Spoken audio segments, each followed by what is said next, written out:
All right, welcome to my channel, Anglican Aesthetics. This is part of the Anglican Catechetical Initiative, and we're working our way through the laws of ecclesiastical polity. As always, I'm going to give a summary of what we covered, and then I have with me Logan, JT, and Zach, and we're going to just talk about this section of the laws. Eventually, as with the other books, I'll take these talks at the beginning, compile them, but put these catechetical meetings as well on Spotify, which I need to do. But in any case, let's go ahead and review. So we're going to review and cover here chapters 11 through 17, because that constitutes another kind of part, as far as I could tell, to book 5, like kind of a distinct unit of thought. And here, Hooker deals with things like the external adornment of the churches. So he's starting to move from the principles he sketched in chapters 1 through 10, which again were principles he derived from foundations he set in book 1, 2, and 3, and 4. That the consent of the church, or the consent of men in a given domain, helps you to discern is the most certain token of goodness of it relative to whatever particular domain you're operating in, and as such is the most reliable indicator to the good as in that domain. So when we're talking about ecclesiastical matters, if practices have a kind of universal standing, then that's a good evidence that they were actually instituted for a good purpose. And Hooker then is going to go here beyond just sort of the external tokens of goodness to the root causes of goodness. So in chapters 11 through 12, he kind of covers the purpose of the ceremonies of solemn dedications of the church. If you look at the Book of Common Prayer, there are a number of prayers that you can actually pray for dedicating a building to God as a church building, as a place where the service of the word and the service of Holy Communion will take place regularly. And these dedication ceremonies are often very solemn. They're accompanied by certain external modes of ceremonies. And depending on where you are in Anglicanism, these can be pretty elaborate at times. So some of us would even use holy water to dedicate some of these buildings. And Hooker points out that the custom of dedicating church spaces is ancient and fitting. Now, this derives from the sacramental principle he sketched in chapters 1 through 10 of the laws, where external ceremonies are meant to externalize the majesty of the object to whom it's pointing. Remember, external ceremonies of the church are meant to give a kind of concrete expression to the majesty of God. And so these customs, these rites, are intended to likewise give a kind of sensibility of the majesty for which these buildings are dedicated. He says the following in response to the Puritan charge that, well, you're imitating just idolaters, because the Church of Rome, as we all know, are just pure pagan idolaters. And why would you imitate pagan idolaters in the custom of dedicating church buildings? Now, remember, if you've been following along, Hooker doesn't actually himself believe that the Church of Rome is a completely false church. He thinks it's a true church in serious error, needing to be purified of errors. But the Puritans think that the Church of Rome is a false church, a counterfeit church, and therefore essentially equivalent to pagans, that their churches are essentially equivalent to pagan temples. So Hooker is going to grant them that just for the sake of argument. And he's going to then say the following. He says, quote, "Not therefore whatsoever idolaters have either thought or done, but let whatsoever have they either thought or done idolatrously be so far abhorred. For of that which is good, even in evil things, God is the author." Now, if you remember, this is a very standard line, by the way, not just among Anglicans, but in Roman Catholics, that God is the author of the good that is present in evil. Remember, all evil is a twisting of the good. It's a disordering of the good. And yet the good has positive being. Evil does not have positive being, but is a fracturing of what has positive being. And so God, therefore, is the author of whatever is good in idolatrous practices, not of course, idolatry itself. And so Hooker points out that we're not liable to imitate idolatry, but because God is the author of the good in idolatry, we can take that good and then rightly order it to God. Now, Hooker then defends the specific practices of dedicating these external buildings to particular saints. So Anglicans have maintained the custom, along with Lutherans, by the way, of naming our churches after particular saints. You might have Saint Aidan's, which is an Anglican church, or you might have Saint Timothy, right, which would be the name, I'm sure, of an Anglican church. Basically, any saint name I could list, you could probably find an Anglican church that's called by that name. And Hooker defends this practice. The Puritans, at this time at least, criticized that practice.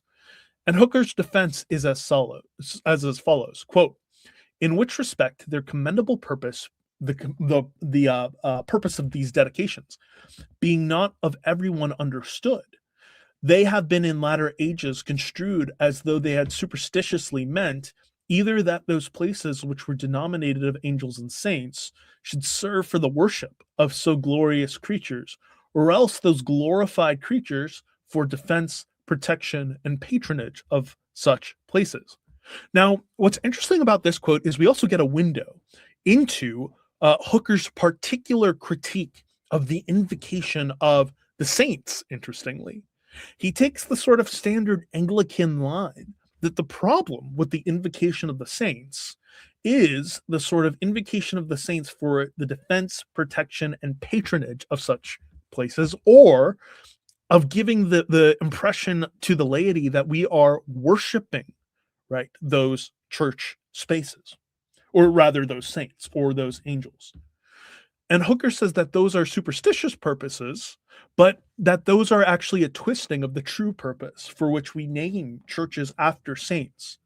And the true purpose, he says, is to put us in mind of the mighty works of God through which God, or that were done through these figures, or else to remember glorious doctrines. So you might have, for instance, Church of the Incarnation, Church of the Resurrection, right? You can find churches, Church of the Ascension. You can find Anglican churches named after particular doctrines like these as well.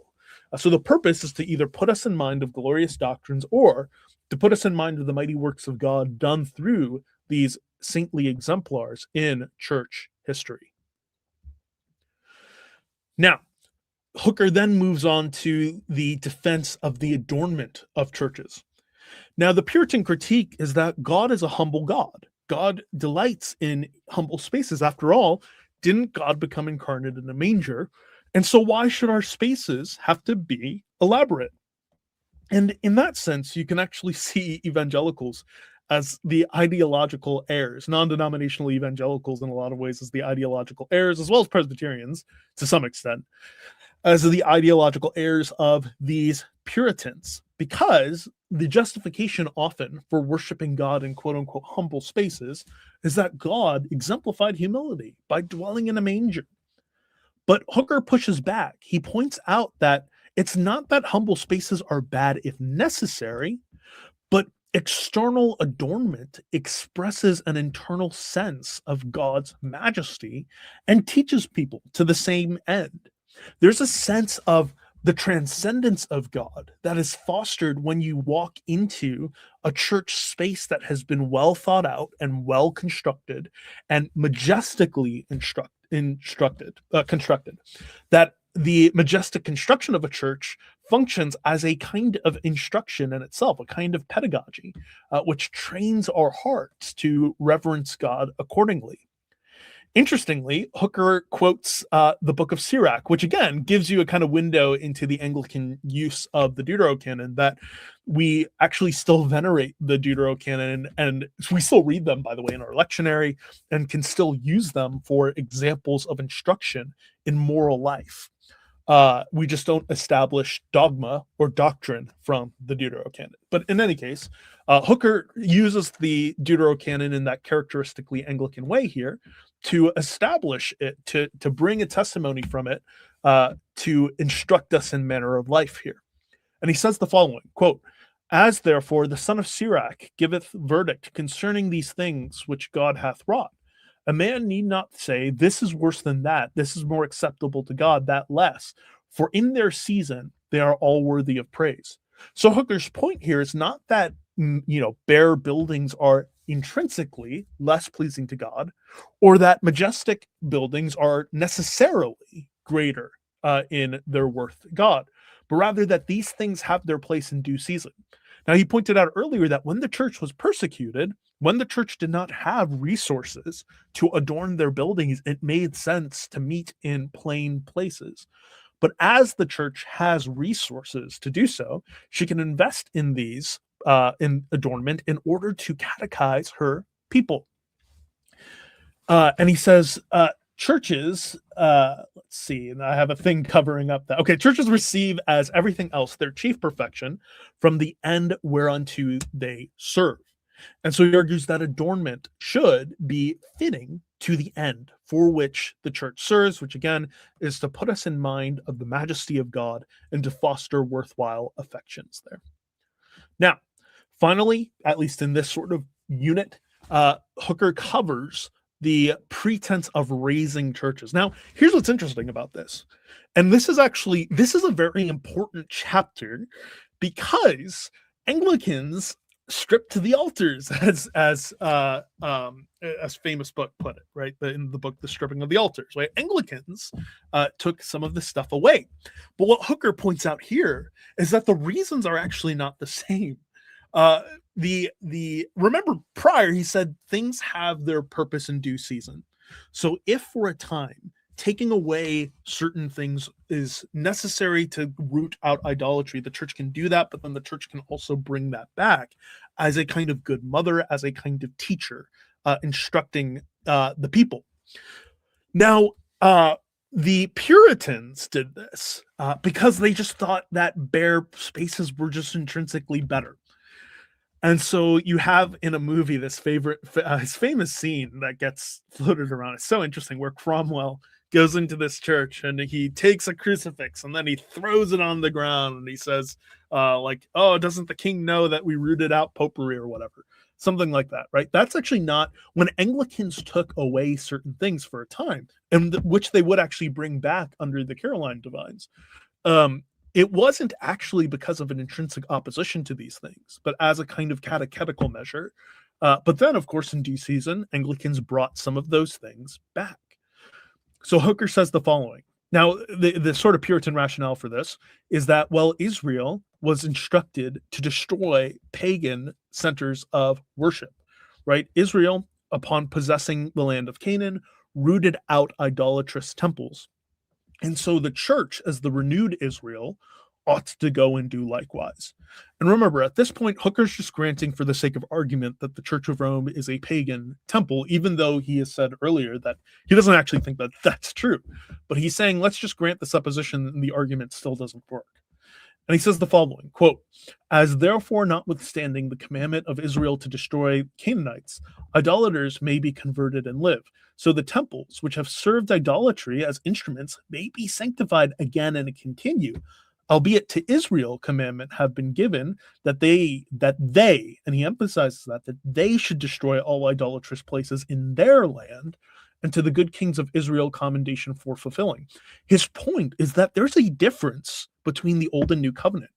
Israel under the old covenant had much more stringent measures to root out all sort of vestiges of idolatry in their land, but the church has the right to then take the treasures of Egypt and order them to God. Remember, at the end of the book of Revelation, we have this image of the kings of the nations bringing in their wealth into the church.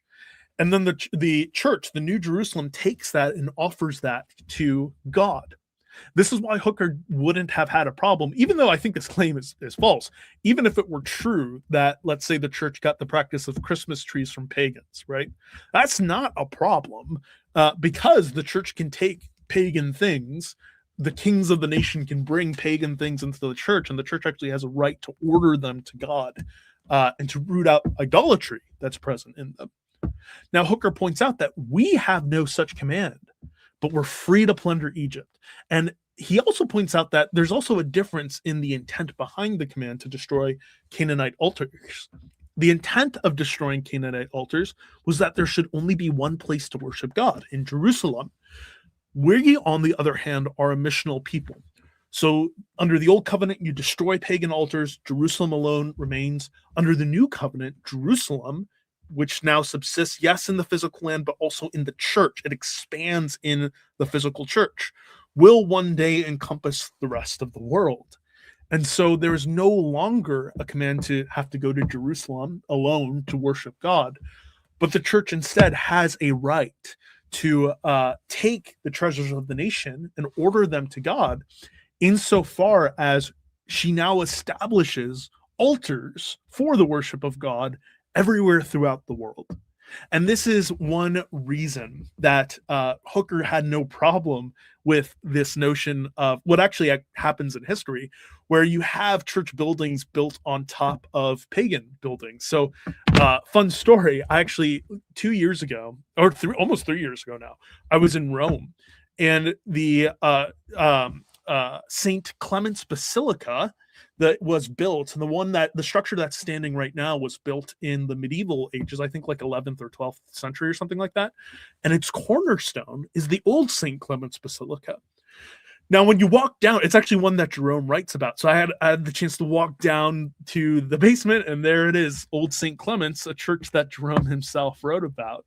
And you could see the altar, you could see the sacristy.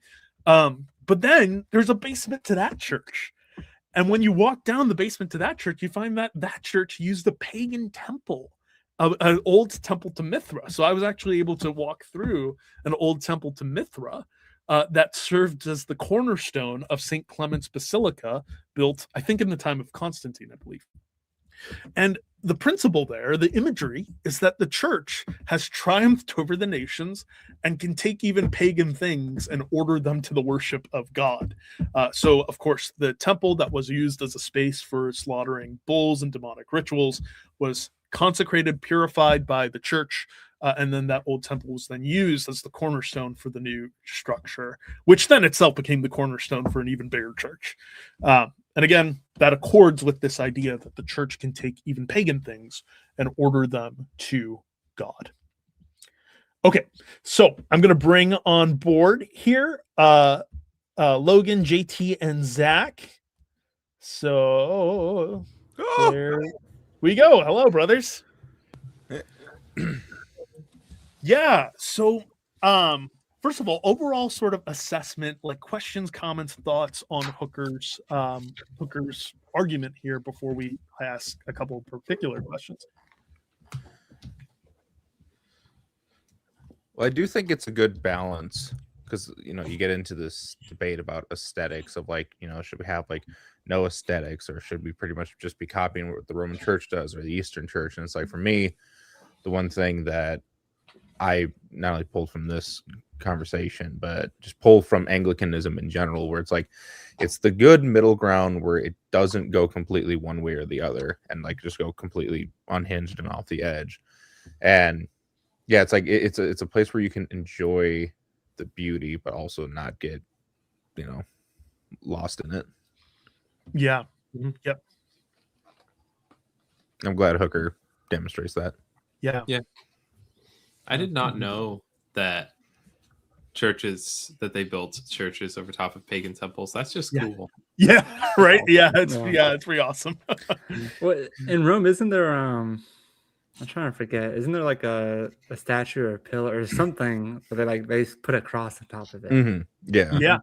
Yeah. I forget the name of it, but I know that's been a common thing, especially in Europe. Move. I like that. Yeah.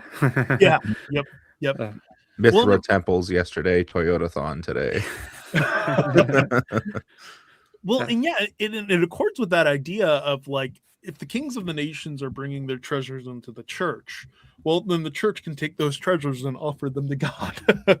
We have a right to do that. What did you think about Hooker's pushback? So I found the chapter where he pushes back on the Puritans for just raising the churches, right? That was interesting because it comes at a particular historical moment. Like he's in the second generation of Anglicans. The first generation of Anglicans kind of did a lot of that.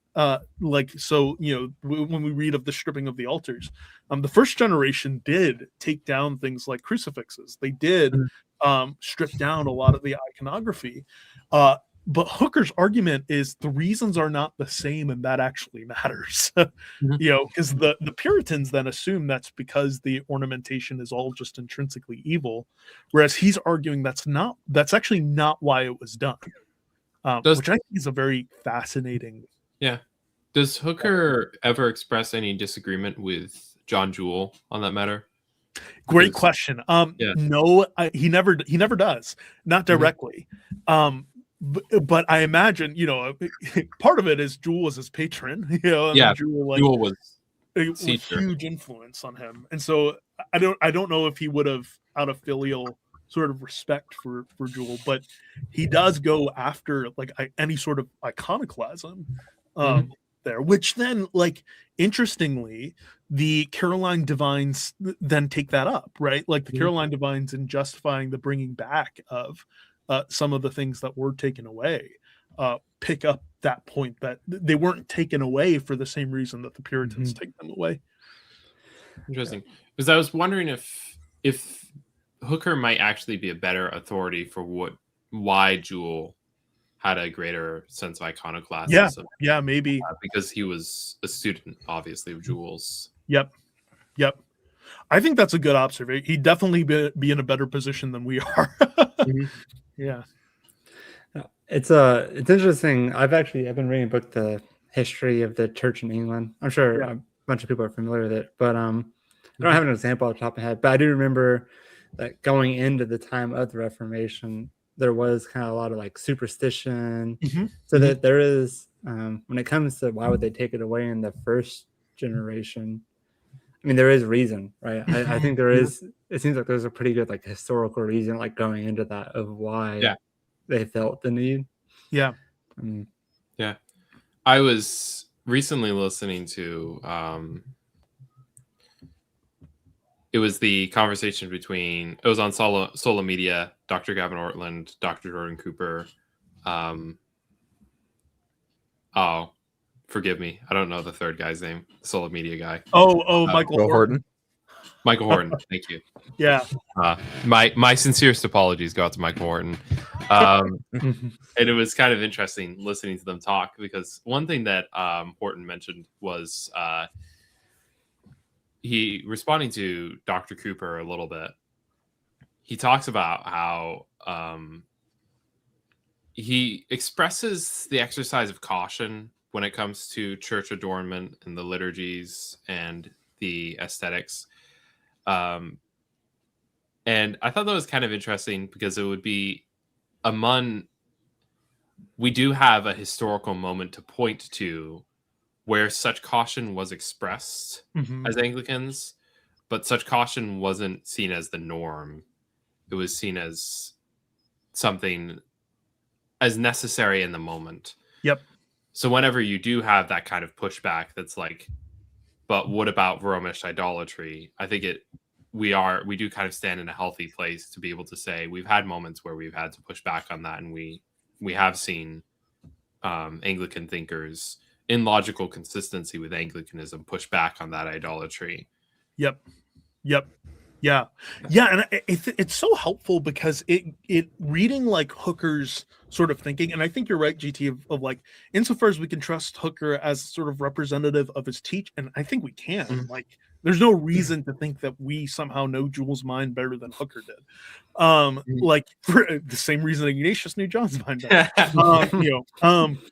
But if you read enough scholarship, right? Like right now, there's some scholarship. So there's like a lot of conflicting opinions on the scholarship on Anglicanism. I think reading some of the primary sources, and part of the great thing about doing this with y'all, is that it actually cuts through a lot of the noise just directly, because the claim you'll often encounter is, well, no, like William Laud just has different principles than John Jewell or Thomas Cranmer. And I actually, like, as I'm reading these guys, I'm like, I actually don't think that's true. true.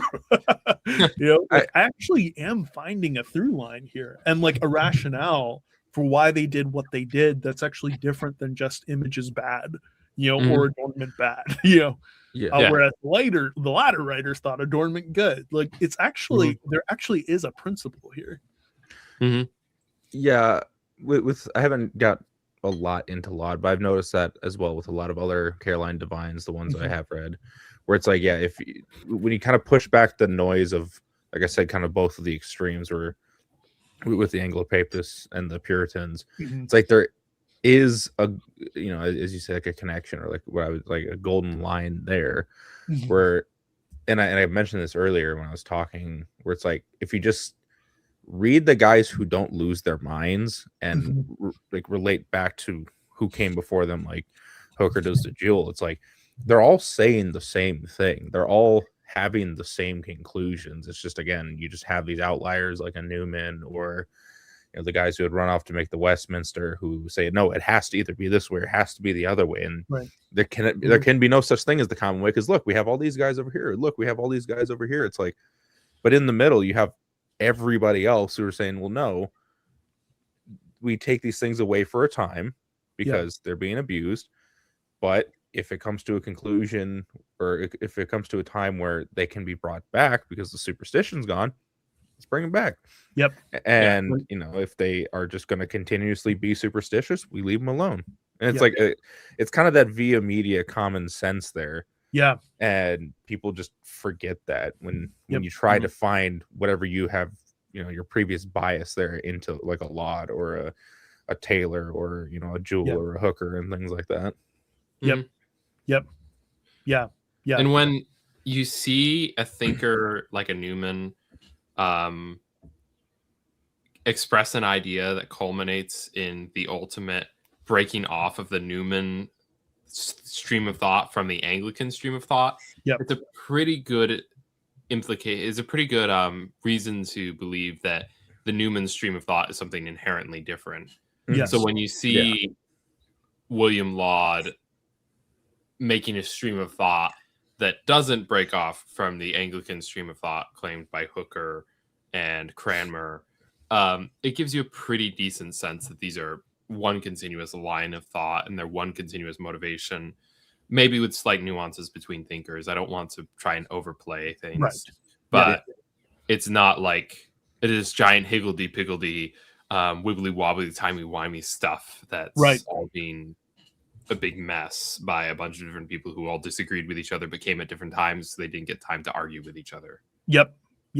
Yeah, I think that's exactly right. It's like it's interesting because like one concrete example of this that sticks out to me is when you take someone like Archbishop Whitgift in his defense of the episcopate, right? Like his defense is well, it's not that Presbyterianism is intrinsically not valid, but that this is the ancient custom of the church. And that's kind of like on its own, it's like, that's kind of weak, but like at the same time, there's a stream of thought there.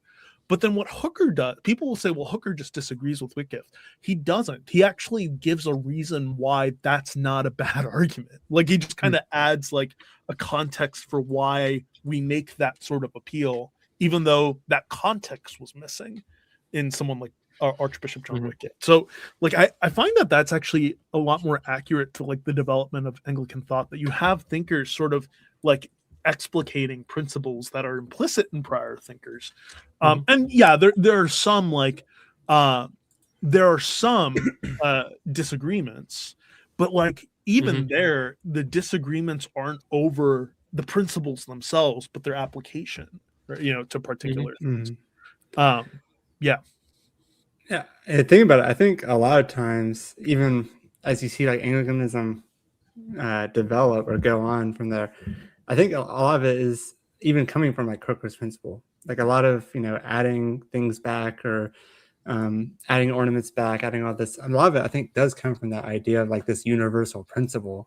And even when you get into like Tractarians, then I think the disagreement then just becomes over what would be considered universal. Then I don't think even they're necessarily disagreeing on the initial concepts. Like I think actually a lot of them probably would agree be like a PC type, Yep. would probably agree with Hooker on that point. They would just have a different, I guess, definition of that universal.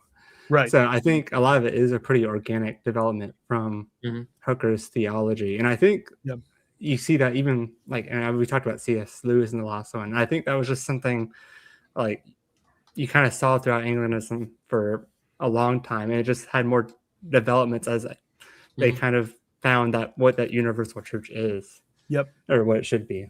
Yeah. Yep. Yeah. That's well said. Yep. Yeah. What did you guys think of his sort of defense of retaining the practice? So one of the things the Puritans go after is the practice of naming churches after saints. And if you notice, I think to this day, it's actually pretty true that by and large, most Presbyterian or most evangelical churches will not be called things like St. Aidan's or St. Timothy's. I think that's true. I could be wrong, and maybe a Presbyterian in the chat will correct me. But like, I think that's actually still true to this day. What did you think of Hooker's defense of that practice? So he's aware of the superstitions. He's aware of like the fact that some people think we're doing this because we're either worshiping the saints or we're trying to like invoke their patronage, which he does say those are genuinely superstitious. That's not why we do it. So what did you guys think of his sort of defense of that practice? Well, I think this goes the other. So like instead of the first way with Roman Catholicism having the temptation of having a superstition over a lot of these things, it kind of just goes the other way for the Puritans, where it's like it suddenly starts going into a case of, I think at least, they're just reading into things too deeply. Like for instance, like if you have like a St. Matthew's church, for instance, at least for me, maybe everybody else can disagree, but I look at that and go, oh, let me ask a question about this church, and they're probably going to say, yeah, we dedicated this church after St. Matthew because he's a good example of what it means to be an evangelist and one who spreads the gospel. Yeah. And for me, my brain goes, oh, cool, yeah, that's a good memory. Yeah. And then I move on. And so, and it's kind of like with the phrase saint in general. Like, I remember growing up when I would read a book that says like St. Matthew or St. Luke or something like that. It's like, whoa, that's too popish. That's too popish. And it's like, but I never understood why it's popish. Right. And so it's just like, I had to read into little things like that. And I'm like, I can't call anybody saints. I can't call anybody saints. And here I flip over to Revelation and be like, the saints are worshiping God right here. And it's like, well, it's in the Bible. We got to use the word saint. And, when you overly, when you go the other way and you start overly looking into things and start just stapling everything that I don't like as superstitious and popish, you start, in some cases throwing the baby out with the infant, or throwing the baptismal water out with the infant, and you just go, well, this is bad, I hate it, but I don't know why, because it's popish, it's Roman Catholic. And it's like, have you ever spoken to a Roman Catholic? No, but it's Roman and popish because my pastor told me. And so when you have that like overly superstitious things like that, you're obviously going to look into things like a St. Timothy's or a St. Matthew and go, well, we can't have that because that's bad. And 99% of the time for the common layperson, I don't know why it's bad, but it's bad because my pastor told me. And this is where like courses like these help, because it's like, you can kind of go at these people and be like, look, this is not superstitious. At best, this is just a memory. Now, again, it's kind of like what I tell people sometimes, like, because I have a class and occasionally people will ask me about like, like what is an idol? And I tell them a lot of times, I'm like, an idol is a thing that you make an idol. And it's the same thing with the saint stuff here. It's like, if you want it to be popish, you're going to make it popish, but in and of itself, it's not. And that's the part that people get tripped up on, is because it's like, this thing isn't bad, you're just making it bad, and you don't know why. And this is why you need to be taught why it's a good thing for a church, for instance, to just be called St. Matthew's, because it's a memory of the apostle, and that's it. And we can trace a lot of this rich history into why we could do these things, and it traces into why we do stuff at the church and things like that. Yep. We got an interesting comment from TD Barrett. I'm curious how you guys, and since we're live streaming, I'm like, I might just put up comments here. I'm curious how you guys would interact. And yeah, Taylor's a great guy, friend of the channel, just very thoughtful Roman Catholic.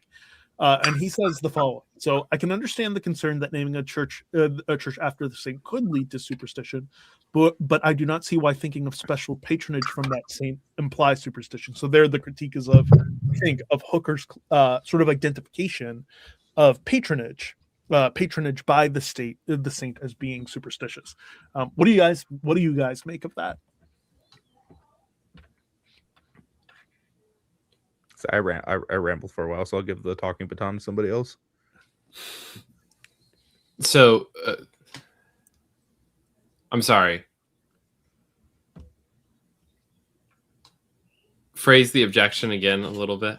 Yeah, so essentially Taylor's saying, well, why would even if it's true that you're invoking special patronage from the saint, which Hooker does seem to be pushing back on, why would that imply superstition?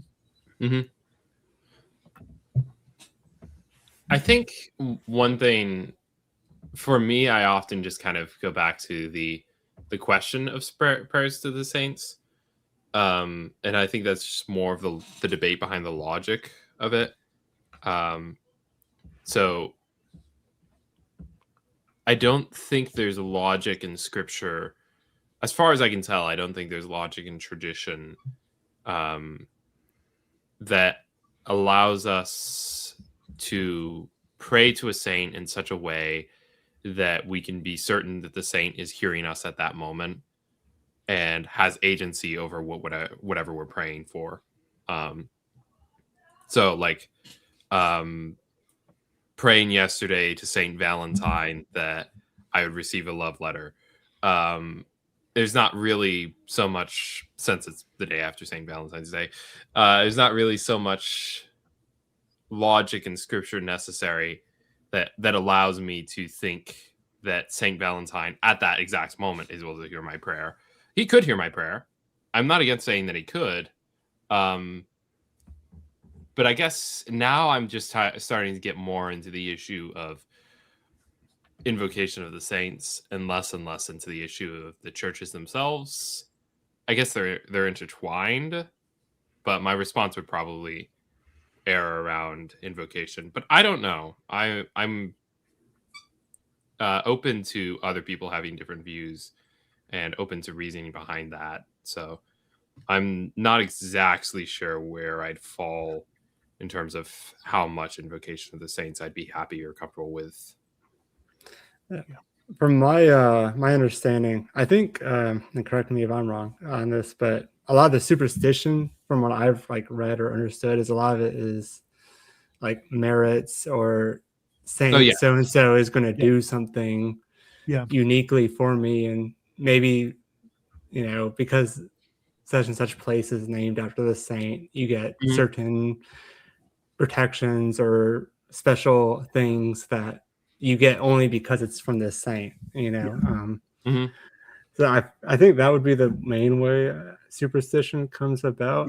And I think that's where it did come about in a lot of the medieval times, where people would go, oh, well, you have to, I mean, to be fair, I think you still see this somewhat today. I mean, you have like pray to so-and-so to do this thing. Like, oh, you need to do this or you need that.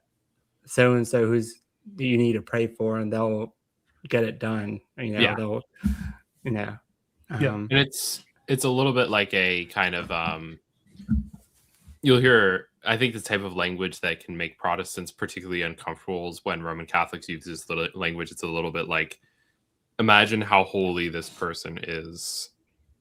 Or like, you have to be particularly holy of a person. And that's definitely the type of, even those of us who are more magisterial Protestants, who are definitely more open to giving due honor to a person like the Blessed Virgin, that sort of language can err towards things that we find very uncomfortable. So the idea of praying to a specific person because of their holiness can also be, I mean, praying to somebody because of their proximity to God isn't unreasonable, or asking somebody to help us because of their proximity to God, whatever. But when it comes to like just an intrinsic quality of merit or holiness, that's where we start to have a lot of uncomfortability. Yeah. Yep. Mhm. Yeah. So, suppose I build a church and dedicate it to Saint Anthony, right? I think Saint Anthony's the one that helps with keys, right? Car I keys. was I literally think just so, thinking about that. Yeah. So suppose I do that in order Saint that Bahamas I and might Pipe. never lose my keys or might lose it less. Because if I do that, Saint Anthony will then protect everyone from, or at least grant help, give special help to Mhm. people in that church to help find their car keys, right? That would be the Mhm. sort of superstition Anglicans are identifying there, that we don't have warrant to think that saints sort of act in the world in that way. And so there's that, plus the issue of merit. Now, let's say I build a church to the Blessed Virgin, believing that doing so will reduce tons of time in purgatory. And this sort of thing was done, right? That this is sort of an act of pleasing the Blessed Virgin, so that she might plead on my behalf to the Son, because I have so pleased her, and in that way, sort of by that pleading, take off some time in purgatory. That would be the sort of category of superstition that Anglicans are talking about.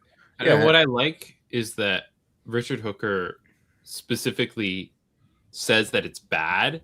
The reason that I like that is so that if I have a friend who's discerning Anglicanism, then he's like, yeah, but this Anglican church is named, I don't know, St. Athanasius Anglican Church, and I'm just uncomfortable going to a church named after a saint. I don't know what the implications of that are. I could just point him to Richard Hooker and gently say, yeah, we have thinkers who've addressed that problem. You don't need to have anxiety over that.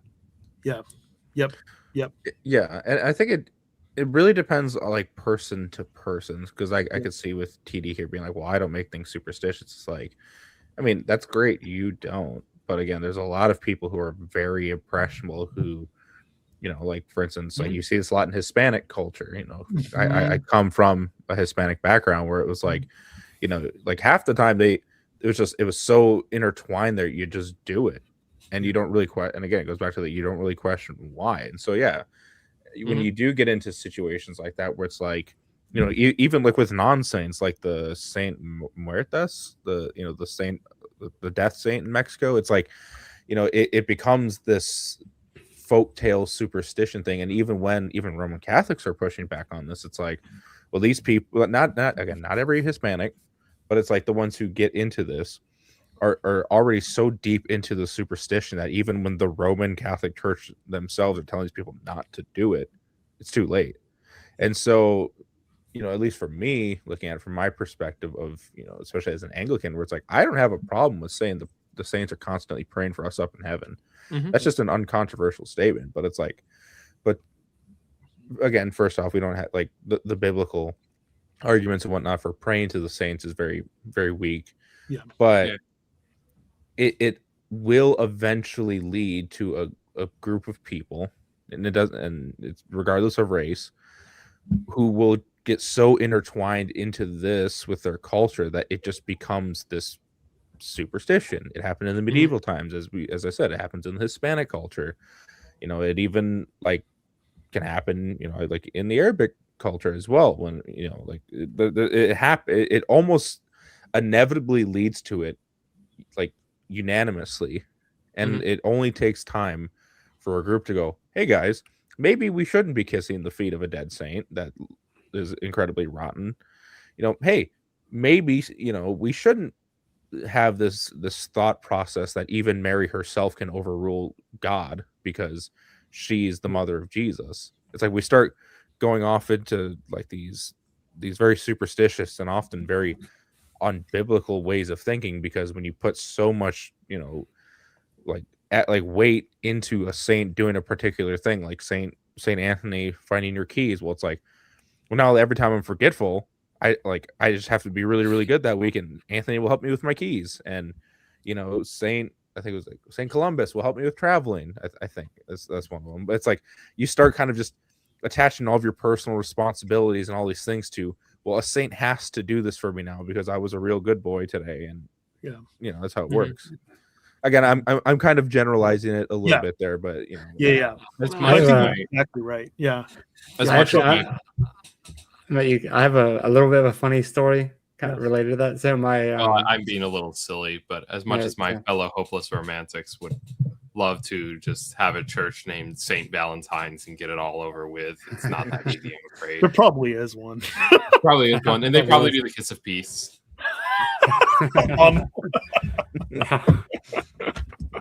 Anyway, what are you gonna say?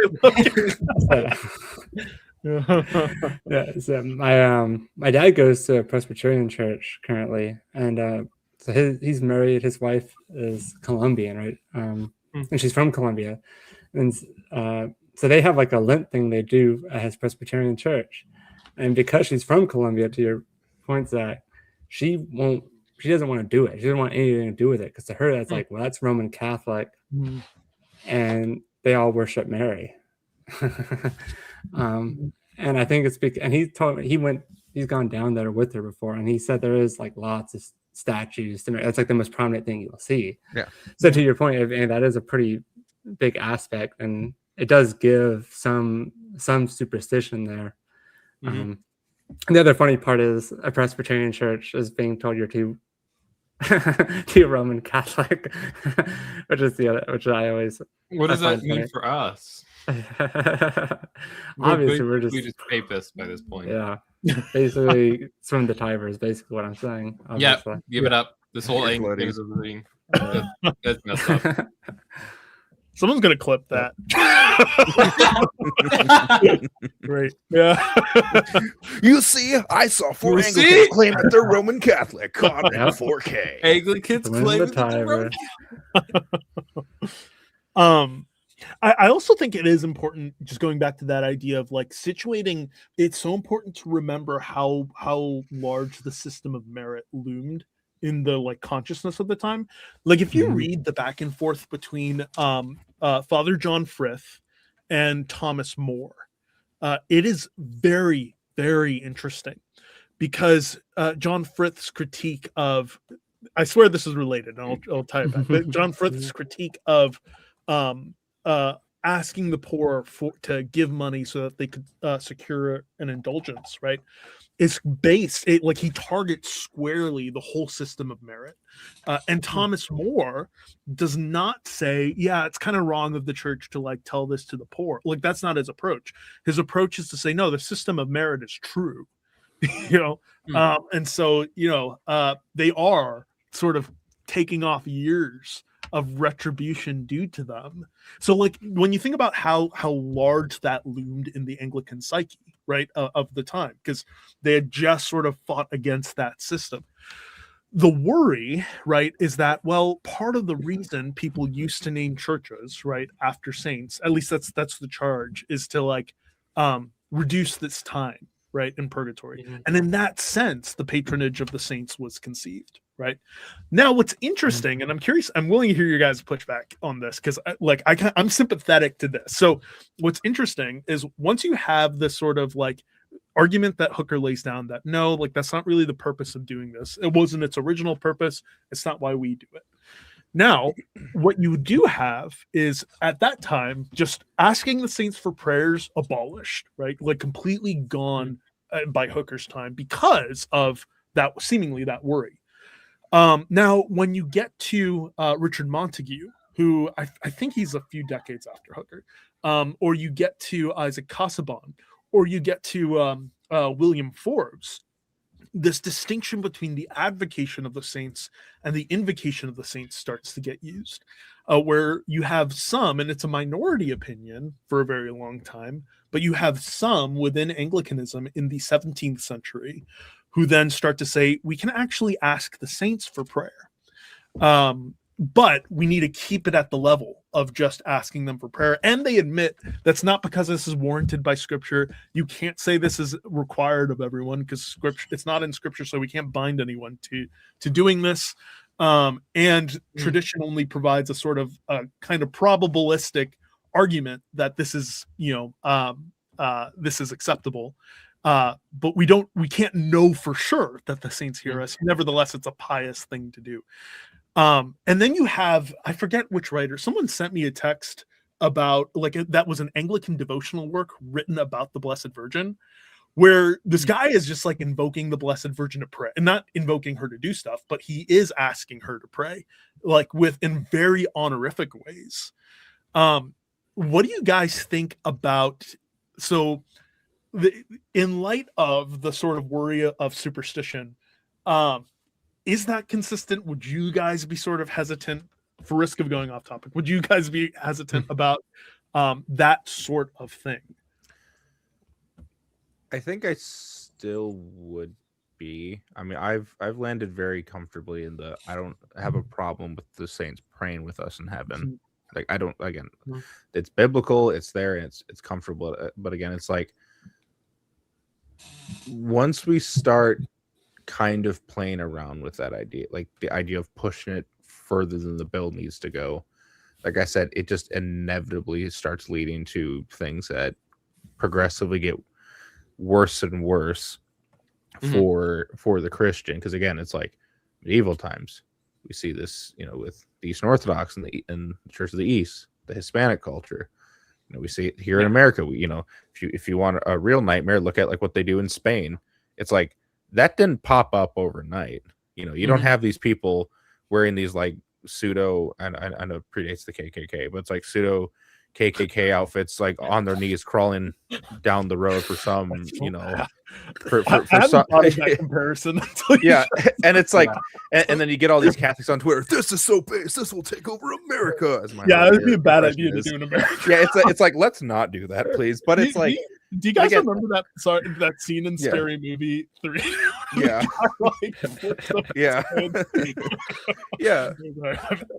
But it's like, that didn't pop up overnight. That was a progression of, well, hey, the saints are praying for us too. Well, hey, we can pray to the saints. Well, hey, now we have these relics. Hey, now we need to do this with this relic. Hey, now we need to pray. Hey, now to that. And it's like, and so it's like, again, it may seem like not a big deal now, but it's like, what's not a big deal now to us, it's like, what about 50 years from now? Or like 500 years from now? Is it going to just be not a big deal? Because again, we have this culture that always goes to something superstitious to the point of either this weird parade in Spain or demanding, grandma's extra 3 copper coins so she can get out of purgatory for a little bit, like in the medieval times. And it's like, it never ends well. It, like, from what I've seen from this type of survey, but that's my pushback. It's interesting. I think I would probably say I'm personally okay with how it's turned out within Anglican thought, mainly because I think as long as you follow the prayer book in the sense of your services, your public services, the priest is never doing this in a public setting. He is never pushing this. This is never something that is going to be done on scale or be taught in a catechesis class. Now, if someone comes and talks to their priest about it, I think maybe there could be some kind of mediated form of that. Like, it's an okay thing to do. Like, it's something that you're allowed to do as a pious thing. And I guess I would say maybe it's then on the priest to make sure it doesn't ever go too far. For example, I mean, that's how my priest laid it out, is like, he was like, this is not something I do, but this is an acceptable thing. If someone wants to do it, they can. But you'll never hear us teach it. Okay, it's not a public thing we're doing. I think as long as it could be it's constrained to that, it's like a very strict, like, in public prayer, we're not doing this. It's just not a thing we're going to do because it can lead to people getting the wrong idea. I'm kind of okay with it being just acceptable. Like, we're not going to punish someone for doing it in their private devotions or whatever. I think there is a fair extent where you could just have like a funeral eulogy. Sometimes you'll write a funeral eulogy and it'll be written as if you're speaking to the person who's dead. Obviously, they're dead, so they're probably not able to hear you. They might be able to hear you. We don't know. You could do something similar with a saint. I think I actually wrote a poem about, I think it was Saint Irenaeus that I wrote a poem about, and it was addressed to the saint, but it wasn't like a prayer. It was a little bit more like a funeral eulogy, like just speaking to the person. I I think you could do something similar to that, and it would be for the sake of personal piety. But yeah, I think as a rule, keeping it from the prayer book and keeping it from the church services is probably a good ideal. Because you don't want to give people the wrong impression. I would say I feel like prayer to the saints is less Catholic, less present unanimously through the church history as, say, saying the Lord's Prayer. The Lord's Prayer is very Catholic. Yeah. So there's a lot more reason to have the Lord's Prayer in the prayer book than prayer to the saints. Yeah. And especially given our moment where prayer to the saints, even if you don't think it necessarily culminates in idolatry, given our moment where it could be interpreted that way, especially prayers to the Blessed Virgin, how they could be interpreted, I think is safe for the time being, at least, to stay clear of that. Yeah. In a public setting, at least. Yeah. Do you think an argument could be made? So again, happy to hear a pushback. So when I think about the principle of the church can bring back certain ceremonies and certain things when when superstition has been rooted out. So for instance, we used to, like, prior to the 16th century, we took away the imposition of ashes at Ash Wednesday. We brought it back, I think, in the 1928 prayer book, I think, right? I could be wrong. I think it was the 1928. Yeah, it might be. But that was 1928. But so we waited a while to bring it back, you know. But we did eventually bring it back. Could you make a similar argument for things like asking the saints for prayer? That are we at a time in history where that actually could be safely brought back? I think No. If it could happen, it's probably not right now. Yeah. What I'd say. I'm not a bishop, but I'd say probably not right now. Yeah, I mean, it's interesting.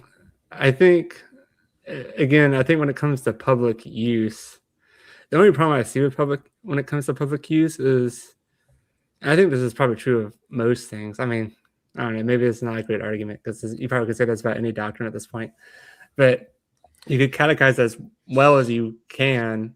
You're still not going to get the entire congregation to actually, realize this thing. I mean, a good example of this is like I can't pronounce it now. Transubstantiation. That word. With the Roman Catholic Church, I mean, only 30% of the people believe it. But of course they teach it constantly, right? It's not like this is like an unspoken rule. So that's one of those things where I'm like, that's my only hang up, is that I'm not sure how well you could teach it.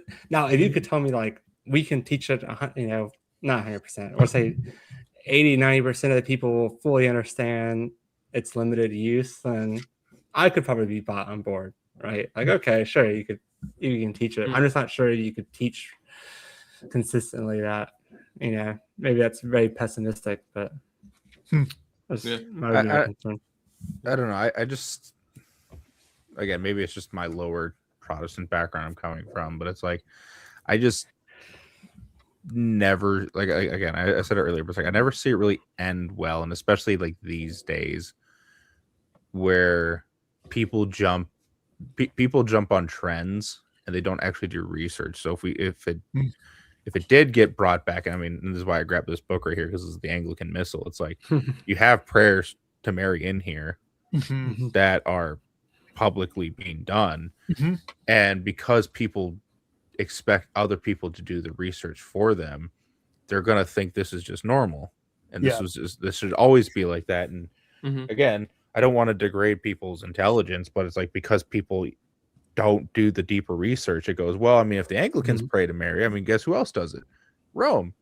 And you see all these problems with the Anglican Church. I don't see any of them with the Roman Church, so therefore swim the tiger. That's an interesting point. Yeah, so people often, like, just a lot of people use that sort of fallacious, like, oh, well, this kind of looks like the Roman Church, and well, the Roman Church doesn't have these problems I'm seeing here, so I'm going to go to Rome. Yeah, and it happens all the time. And again, it's like, I do with my pushback on it always leads to superstition, and people find these little like marks and then take these marks and just go 1,000% of them and go off to Rome. It's like, if it keeps happening, why do we keep bringing it? Why are we trying to keep bringing it back? And it's like, some of these denominations that use the missal, sometimes I can't even tell them from Rome, other than they have the word Anglican Church in their name. And so it's like, when is it ever going to not lead to that? Because I mean, that'd be my issue with the missal. I mean, I think when it comes to like missal services, that's something, at least a full missal use. If someone wants to use like antiphon, okay, sure. But when it comes to like those prayers, I mean, I think that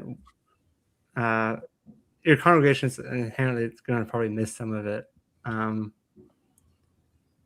So I would never be okay with it in probably a public usage. But if I was told like so and so does that, like says the Hail Mary devotionally every day privately, I don't know. I personally, I'd be like, okay. I mean, I'm happy for that's great for them. Yeah.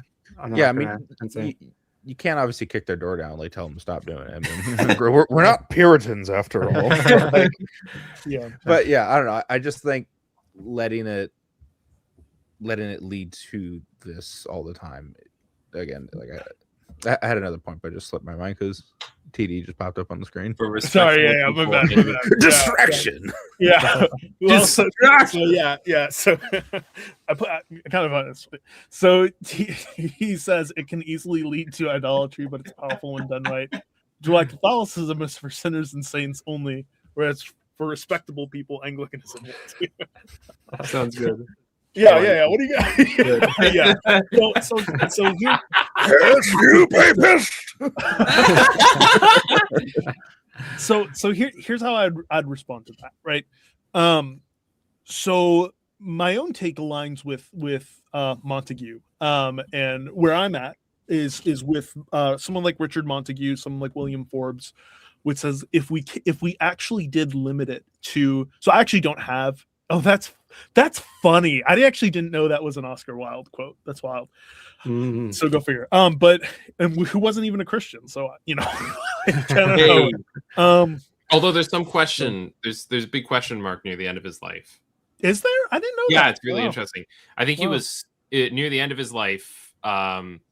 He requested to take communion at a Roman Catholic church. They denied him, and it said that he was sincerely very sad about that. So there's a big question mark. He was back in touch. That's interesting. He was back in touch with the man he had relations with, which is like a little sketchy. It's definitely very sketchy, but who knows? Jesus can work in mysterious ways. Yeah, maybe that we see him. That would be great. That would be really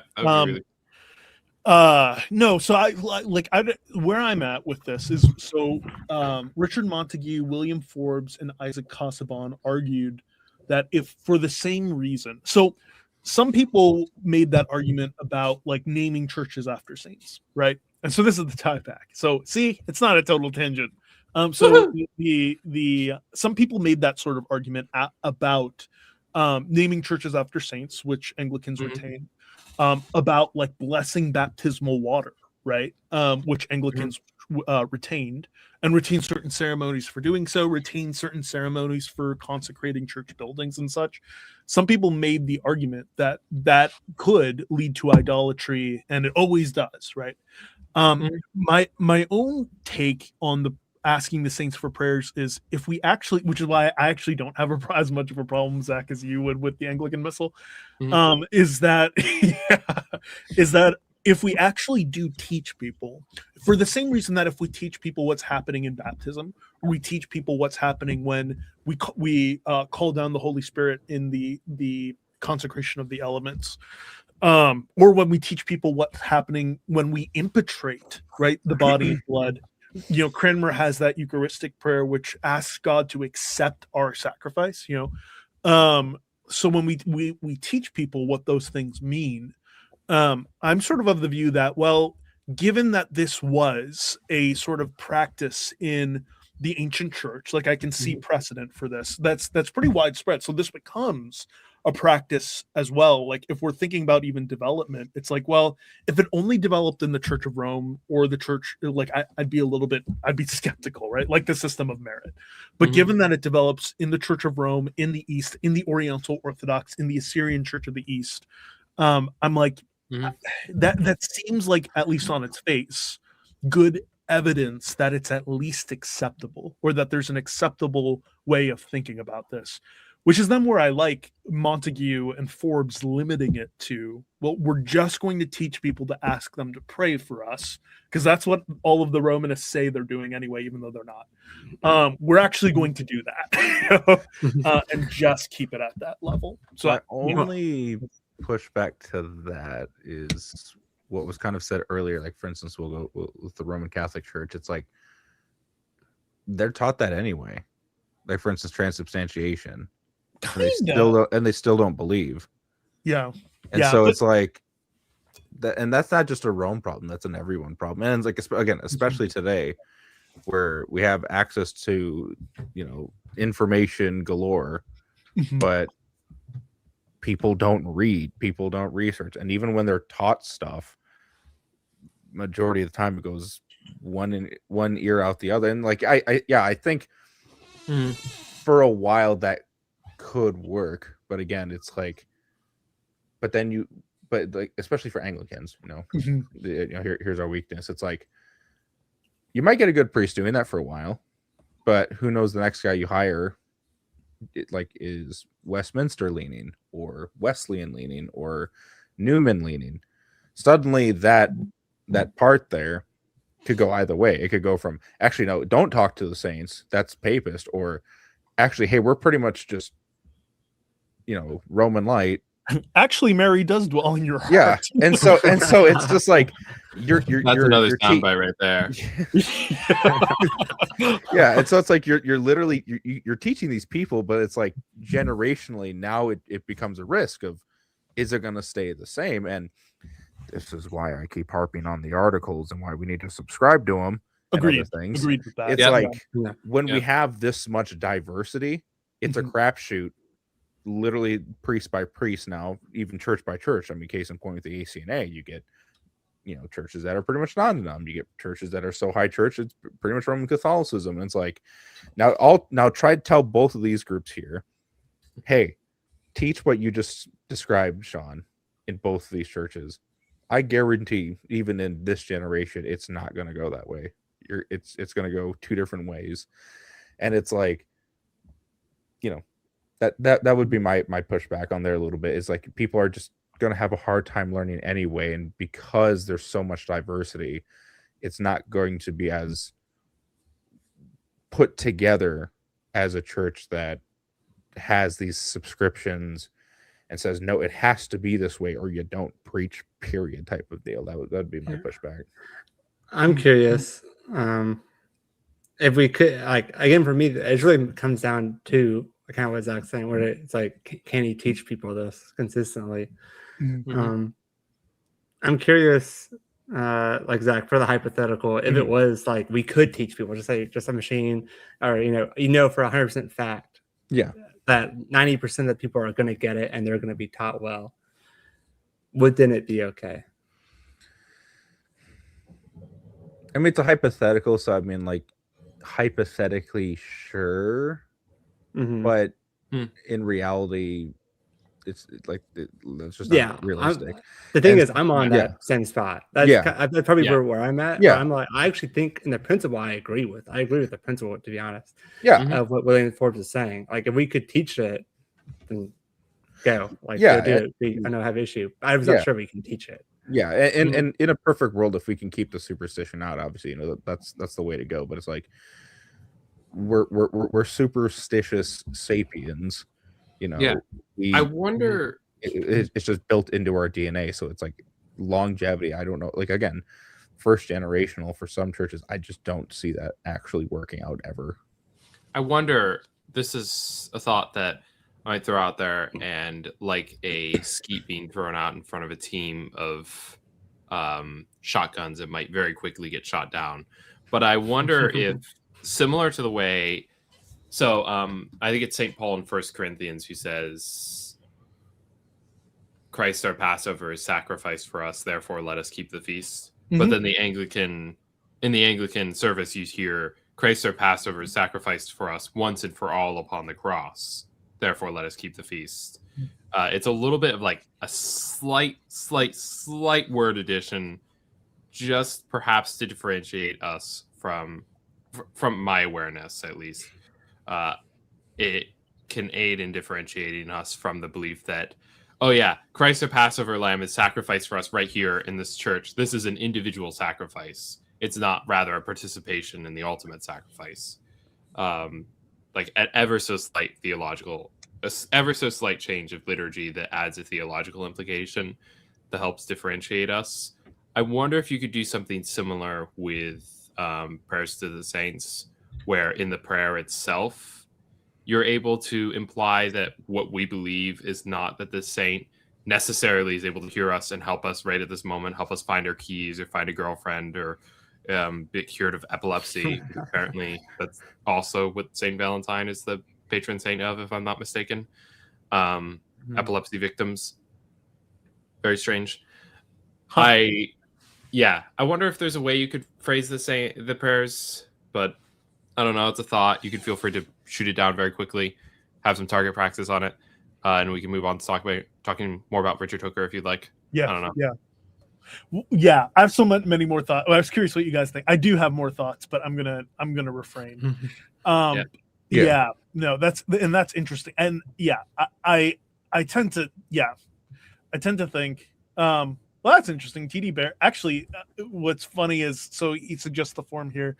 Like, Lord Jesus, I ask you that you have all the saints who worship you alone to pray for me.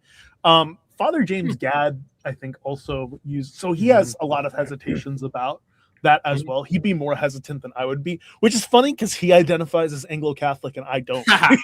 So I don't know. Like, go for it. But like, anyway, whatever those terms, I mean, basically all of those terms just means we like the Carolina ones. But if you're actually still a Protestant, but like, that's actually what Father James tells people to do, which is interesting. So I mean, like, and I'm like, if that's better for someone's conscience, I'm like, but yeah. In any case, also, you have my permission to live stream. It's all right. But I actually didn't know we were live streaming until you pulled up the comment. That really confused me. So I now I have to be careful what I say. Oh no. Yeah. Okay, it's all right. Everyone will just clip stuff out of context. That's true. So what do you guys think about that general principle of worship that he sketched? So going back to Hooker, he sketches this principle that, well, it's not that in times of persecution, bareness is a bad thing, like intrinsically a bad thing. But ideally, we want the sort of architecture of the church, the imagery of the church to sort of engender feelings of majesty in the soul that are fitting to who God is. What do you guys think of that principle? And secondly, how does one negotiate that principle with like allocating money to serve the poor and things like, because the critique I think from social minded like evangelicals or Presbyterians would be, for every dollar you spend on like, rich iconography, or for every dollar you spend on like a glorious crucifix, or a glorious altar, we could have spent that feeding the poor, or feeding the hungry. Like, what do you guys make of that principle? How would you sort of think about that kind of objection?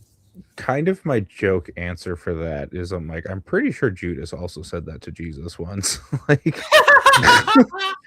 I mean, but it's like at the same time, especially for the Presbyterian of like the modern day, it's like looking at some of their buildings too, they kind of don't have room to speak. Like, like you get the classical pretty buildings, but also you get like, I think it's Dane Ortland's church. It's a big church, and there's a lot of big expensive things in that church, and so it's like, and again, it's more modern leaning, but again, it's like, Dane Ortland, it's kind of all of his books, and why does he donate to the poor? And it's like, so when you start going on the, well, you should have threw an extra coin in the coffer for the poor person, it's like, and where were you? Yeah, it's kind of funny when you see these big expensive sound systems Yeah. at these non-denominational churches. And oh gosh, I just hate like throwing out non-denominational all the time as if they're like our theological enemies in all respects. No, we love them, but it is a little weird when you see the big expensive sound systems at the non-denominational churches.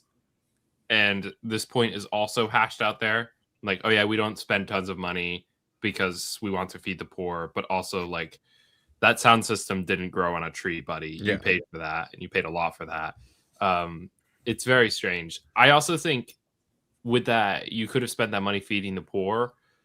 I'm not sure about other people, but I feel like if I were wretchedly poor and I could barely afford my own house, I would want a church to help feed me, but I would also want that church to be beautiful, honestly. Like, I think there is a way that beautiful churches do feed the poor. And I think I mentioned this in the last meeting. I think it's equally as elitist to presume that the poor people aren't going to appreciate beauty as it is elitist to shove beauty down their throats and kind of hold it up there like, oh yeah, look at us. We're so able to appreciate beauty. We're so cultured. We love the hymns and the Bach and all of that. And you poor people down there, you can just walk in the doors and appreciate our majesty. Both of those are very elitist attitudes. And if we know that beautiful churches and beautiful music are going to be beneficial to people, I think it is actually kind of poor shepherding for us to withhold that intentionally from them. Yeah. We should be wise. I mean, we probably don't want to pull a Mad King Ludwig and build beautiful, beautiful, beautiful castles in the Alps while poor German peasants are starving. But system of Anglican indulgences to build our church. Saint Hooker needs another cathedral. He's got your back for sure. Don't worry about it. Just build a coin a day keeps the Puritan away. No, but it's like most of these like pretty churches anyway are like helping the poor too, and that's like you know, that's part of the offerings and whatnot too. So again, it's like I heard it when I was a pastor in the Church of Christ too, where it's just like, you know, we don't need these things. We all should be feeding the poor. And it's like a lot of these times we would be literally out in our front door with like boxes that were brought from these groups called harvesters, giving lines of cars that would line up at like 5 a.m. before even the truck or us show up. There are already people lined up there dropping food off. And that was just like, you know, for me in the Church of Christ. But it's like, you know, like just today I was zoomed in on a Anglican chapel, and they just got done talking about like, yeah, you know, we donated like this X amount of meat. We had a big cook, like a big like fry or like barbecue thing for all the poor people. We handed food out to people. So it's like they're doing that anyway. And it's like, you know, if you want to help, but don't just be like, you know, as you're saying, don't be elitist about it. Be like, well, I can't believe these churches aren't feeding the poor. It's like, then open your purse, dude. Like if you want to do it so bad, you know, take charge, come join the church. Yeah. Start a fund, start a mission. Just don't complain. Again, I think in general, just the beauty of it all is that isn't something we should pull back from. Humans naturally love beauty, regardless of what class we come from. And that's a means of evangelism. And so aesthetic, that goes for aesthetic beauty. Yeah. It was actually something I found very attractive about Anglicanism was the theology of aesthetics from the very start. I guess it's an act of providence. I ended up becoming friends with Anglican aesthetics. Yeah. Even though like 5% of what I do on the channel is actually theological aesthetics. Yeah. I can fix that. I can write some nice poetry for you if you'd like. Yeah, please do some nice music. Yeah. It'll be your aesthetics. Yeah. The funny thing is both poetry and music aren't actually aesthetics. They're like ear aesthetics. I don't know what the term is. Audible sound. Pretty. Yeah. I think my take, I mean, there's a balancing act, but I do think there is a call to beauty in Scripture. I mean, the temple clearly was laid out in a way to be beautiful. So I think you can't just say like, well, we can't have any beauty ever, and that we know we should give it all away and just have a plain table and that's it. Mhm. But there is a balancing act. I mean, obviously, there's a call to serve the poor and serve others and have beauty. But what's I don't really think it's necessarily a weird, choice. yeah, what's really weird in the response that Hooker's getting, or the people that Hooker's responding to, is that they kind of have this very strong distinction between that's the old covenant and this is the new covenant.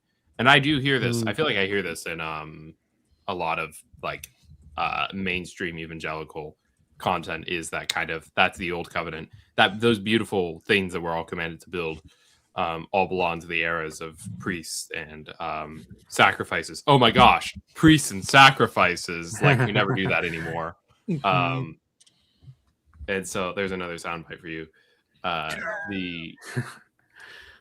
That is interesting that you raise that scriptural point, because that's kind of the very one that they don't like. Yeah. I guess that is an interesting thought. I'm just not sure I'd be curious if that thought would ever respond to that. Yeah, I mean, I'm not sure like if I would never even really accept that viewpoint. I mean, I think it's so bizarre historically to take that viewpoint of just like there is no connection between these things. Like we should kind of just like, let's just skip over this book. I mean, why do we need this section of the Bible? Just take it out then if we're not going to care about any part of it. Going on about all this beautiful stuff. It must be just useless. Yep. Yeah, I mean, if it's kind of like, oh, that's the old covenants, therefore, like, don't even think about it or don't worry about it. I guess my issue is, it's like, I mean, everyone felt the need to keep reading the scriptures. I mean, all the apostles quote all these Old Testament books. They obviously felt it authoritative. Yeah. So I think it still has to be authoritative in some way.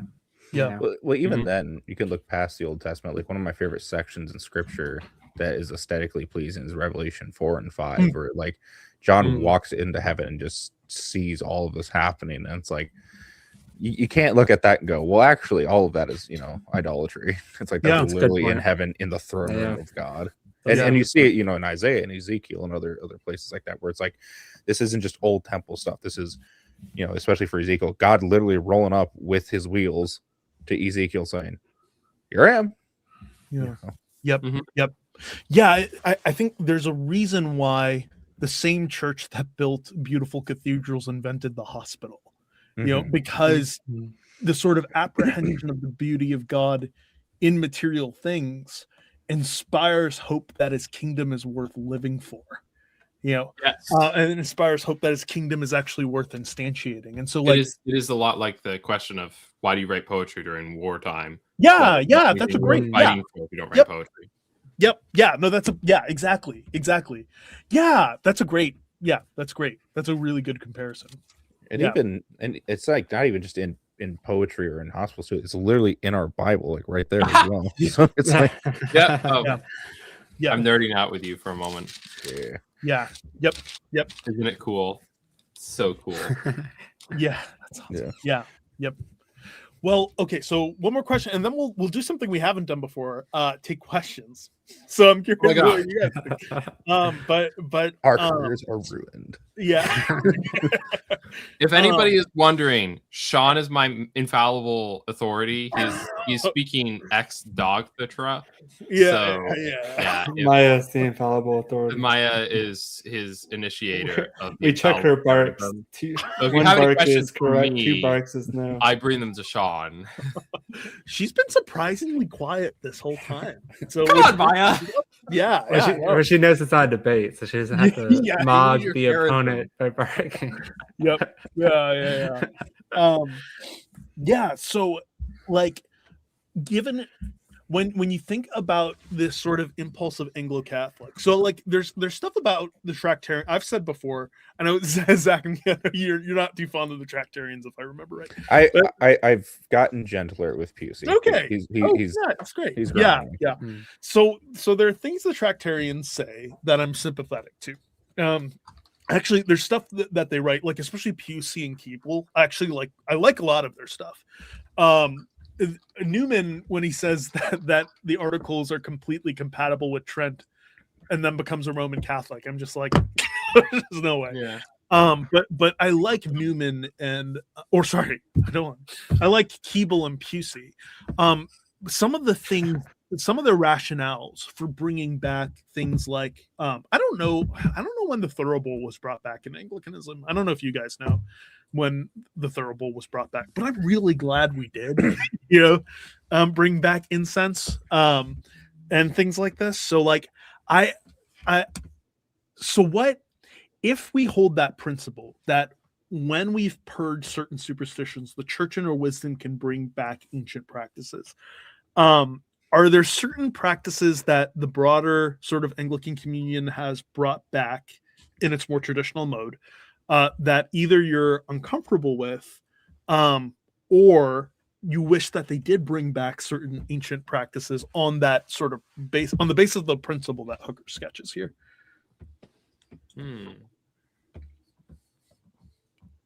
The kiss of peace. Like lasted for like what? Like maybe 2 centuries or so. Universal for 2 centuries. Bring it Yeah. back. Yep. Yep. Yeah. Especially on St. Valentine's Day. Especially on Yeah. St. Valentine's. Yeah. A kiss of peace for you and an extra kiss of peace for me.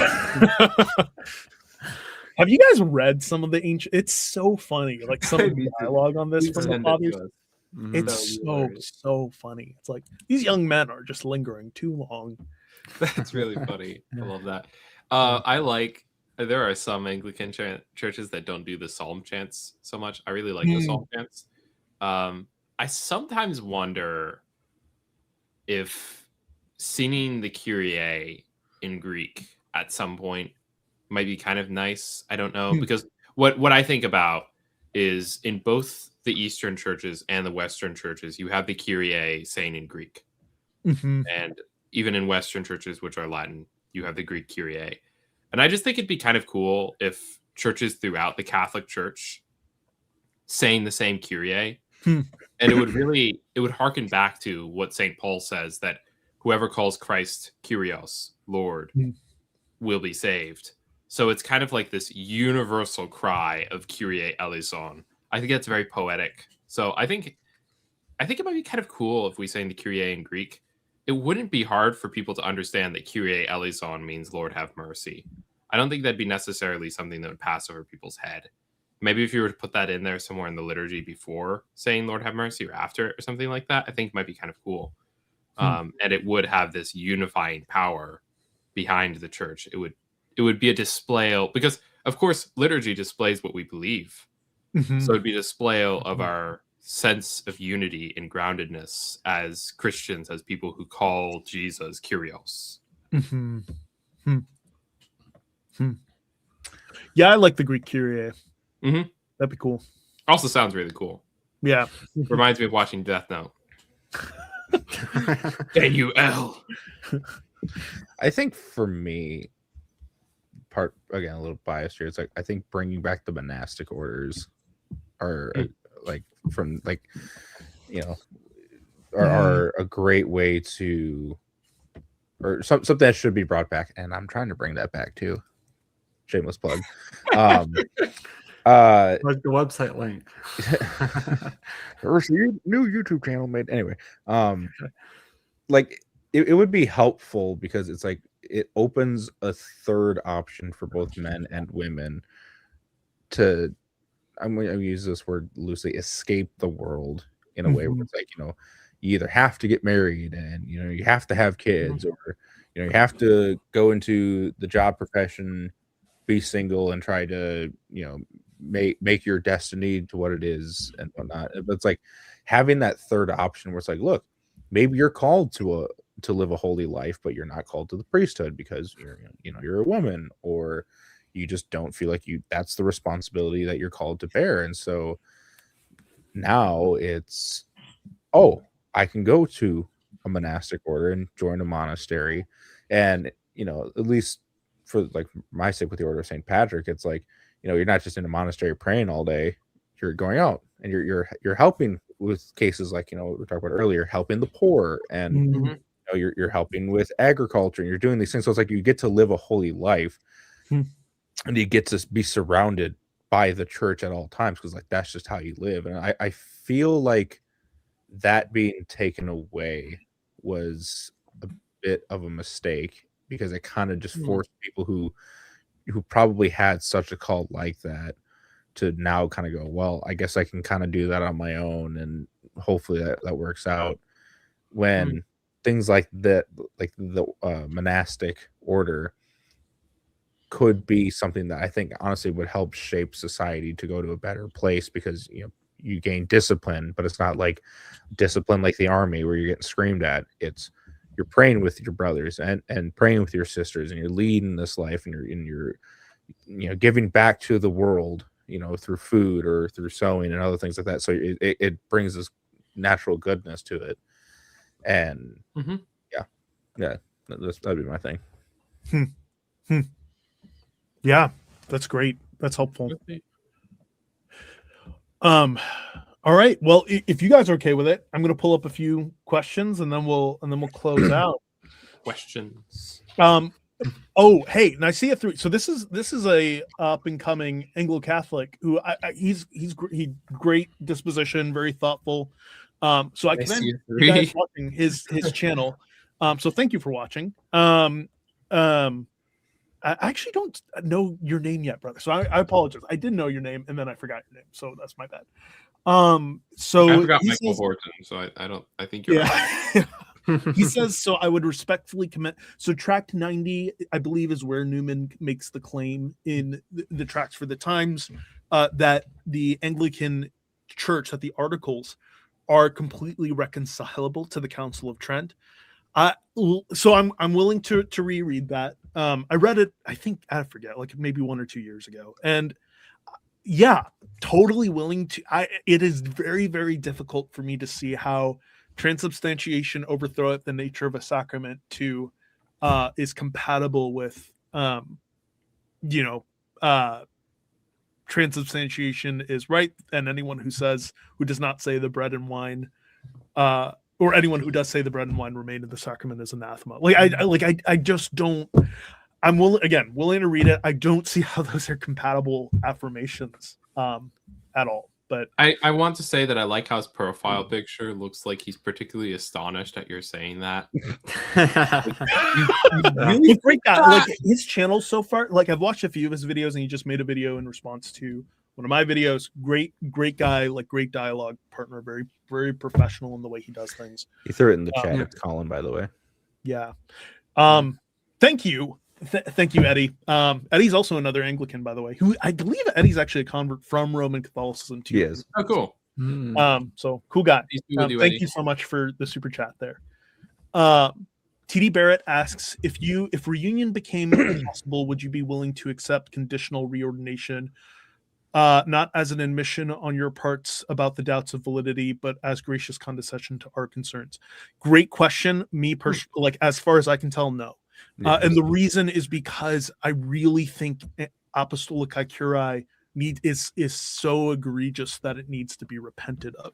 And once if apostolic curiae were repented of, then there wouldn't be a need for conditional reordination anyway. For the same reason, right, that conditional reordination isn't needed of the Polish National Catholic Church or the churches of the Union of Scranton or Union of Utrecht, who are still Orthodox, and the Union, I think the Union of Scranton, I might be wrong about that as well, because there are certain Lutheran churches, right, that hold apostolic succession that are part of those unions, whose orders Rome has accepted as valid. So if that's if that's the root, then apostolic curiae based off of that, like just based off of that alone, that's without all of the theological problems. It's just so egregiously in error that to my lights, I'm like, this really just needs to be repented of. And then when it is, there's no need for the conditional reordination anyway. That said, I'd be fine with ordinations. There's some discussion, I believe, whether bishops in the Anglican Communion today can like trace all of their orders to Old Catholics or something like that. I'm fine with like Old Catholic bishops participating in the consecration of bishops, but no, I wouldn't. That's not been done on the basis of a conditional reordination. Yeah. And I think the main issue is that to accept a conditional reordination would be kind of, you would have to be admitting that there could be like a reasonable concern. Yeah. Which if you think that, then I'm not fully sure why you would be ordained Anglican if you had serious doubts if your ordination was actually an ordination or not. Yeah. And it makes me wonder, like, how genuine is this reunion if part of the conditions of the reunion are the admission that your ordination could have possibly been invalid. Yeah. Yep. Yeah, that's well said. Colin is, by the way, the name of the new channel. So he says, it's Colin. Diocese of the Rocky Mountains is a great diocese. Oh, sorry, Zach. Were you going to say something? I Zach, said that he like said it 5 earlier. minutes ago. I I said it's Colin, by the way. And you're like, yeah. Anyway. I didn't hear you said it was Colin. I heard you said that he said it. I heard it, Zach. Oh, you did? Sorry. You heard it. I heard you said that he said his name. I thought it was a little weird that you didn't seem to say what his name was. Yeah. I guess you did, and I just didn't hear it because I was being he silly. said it. Yep. That's funny. That's funny. Yep. And Colin says, yeah, thank you for this. Thanks for all your kindness, by the way. I genuinely appreciate you all. Likewise. Also, cool. I was raised Methodist and I'm a grad of Asbury Theological Seminary. One of my professors from TEDS just moved there, Thomas McCall, and moved up the candlestick due to ecclesiology. Neat. So my question, the Northern Anglican, Zach, I guess you know the Northern Anglican? Yeah. My question is everyone other than Zach ACNA? If not, who are you guys flying with? Yeah, all ACNA, though I think Logan's part of the REC as a sub. I'm in right? REC. Mhm. Yeah, it's They were a sub jurisdiction. I guess they maintain their own like ecclesiastical or whatever. They maintain their own like structure, but they're still a part of the ACNA. Yeah. Why was the REC formed? Do you know? I do. It's I will admit its past is a little sus to me, but from my understanding, there was I don't even know if he was a bishop in 1870. Basically, he communed. From my understanding, he communed with Methodists and Presbyterians, and maybe was punished by the Episcopal Church, or there was some issue there. And so he's actually ended up having this. I guess he ended up splitting off from the Episcopal Church over this, partly because also partly due to issues of it being too Anglo-Catholic. Funny enough, and now his denomination is considered Anglo-Catholic. But from my understanding, I think it was over communing with Methodists and Presbyterians or other groups. Interesting. So, and he split off with a few priests, I want to say. Huh, I'm not. that's neat. Interesting. Yeah. DoorDash Thomas says, to be honest, I was so in the zone for the debate that I didn't notice your dog barking. I appreciate that. Oh, that's great. DoorDash DoorDash commented in it, and I'm like, yeah. The debate was awesome. We all appreciate your charity. Yeah, that was great. You're a legend. Yep. The Northern Anglican, I guess that was related to the ACNA question. Initially, I'd seen that earlier, and I thought, in terms of sort of thank you. theological proclivity within Anglicanism, I would align. Some people have called me Anglo-Catholic, and like that's, I don't know what that label means. Where my sort of liturgical sweet spot would be the Caroline Divines. My theological sweet spot would be Bishop John Overall. So sort of Augustinian Anglicanism, which is different from Dortian Reformed, strictly speaking. So I guess Bishop John Overall with the aesthetics of William Laud, and that's unintelligible, I'm sure, to 95% of people. But basically, I really like the liturgical revivals of the Caroline Divines. And I take Augustinian sort of positions on grace relative to that. Yeah, maybe some days I'll own the Anglo-Catholic name, and some days I'll shy away from it. Probably have to catch me on a certain day. I would definitely. Yeah. I mean, I would say I adhere to the prayer book though. That would be my main thing. So Anglo-Catholic to the sense of following the 39 articles as authoritative and prayer book. Yeah. So, Yep. I would probably. I'm pretty decidedly not Anglo-Catholic, but where exactly I fall, I'm not really sure. I do really like the Laudian liturgy, so maybe I'll end up falling somewhere around Sean. But all that said, I am actually still kind of new, so it's questionable where exactly I'll fall. Maybe you'd best ask me that question in like another year or two, and then I'll be able to answer you more definitively. I'm thinking I like to say trad Anglican is what I'd like to be. It's kind of like good traditional middle line, Orthodox Anglican. But how exactly that plays out, I don't know. I'll have to think on that a little bit more. And for me, I'm Old High Church. Old High Church. Yeah, I would. Great. I might I probably love it. approximate my position around Old High Church, but I'd have to understand that a little better. Yeah. Colin also pointed out, by the way, I thought this was relative to the Apostolic I thing. Archic 1, so the dialogue between Anglicans and Roman Catholics, actually did hold that there was substantial agreement between Roman Anglicans. And also, by the way, relative to that, and the reason that's important is because that agreement was discerned. Now, of course, there's still disagreement, right? Like over the sorts of system of merit critiques that the Anglicans had, I would contend at least. There's one Anglo-Catholic called Anselm, I don't know what his actual name is, who's like, no, actually we could totally like offer the Eucharist to take the temporal debt off. I'm like, it's stuff like that where I'm like, yeah, stop. But cut it out. Yes, Archic 1 does, and the significance of that is if you grant that, like that is kind of a tacit admission that Apostolic I doesn't make sense. I forget who was I think it was like Pope Paul or someone, but I think Archbishop Michael Ramsey, I think who was the Archbishop of Canterbury that was given like a chalice and a Episcopal ring. I think it was Archbishop Michael Ramsey, but I might be wrong. You mentioning this a while back, but yeah. So I mean, so this was prior to I think it was prior to Vatican II, where one of the archbishops of Canterbury was Archbishop Ramsey. Okay, thank you. Someone in the chat says so.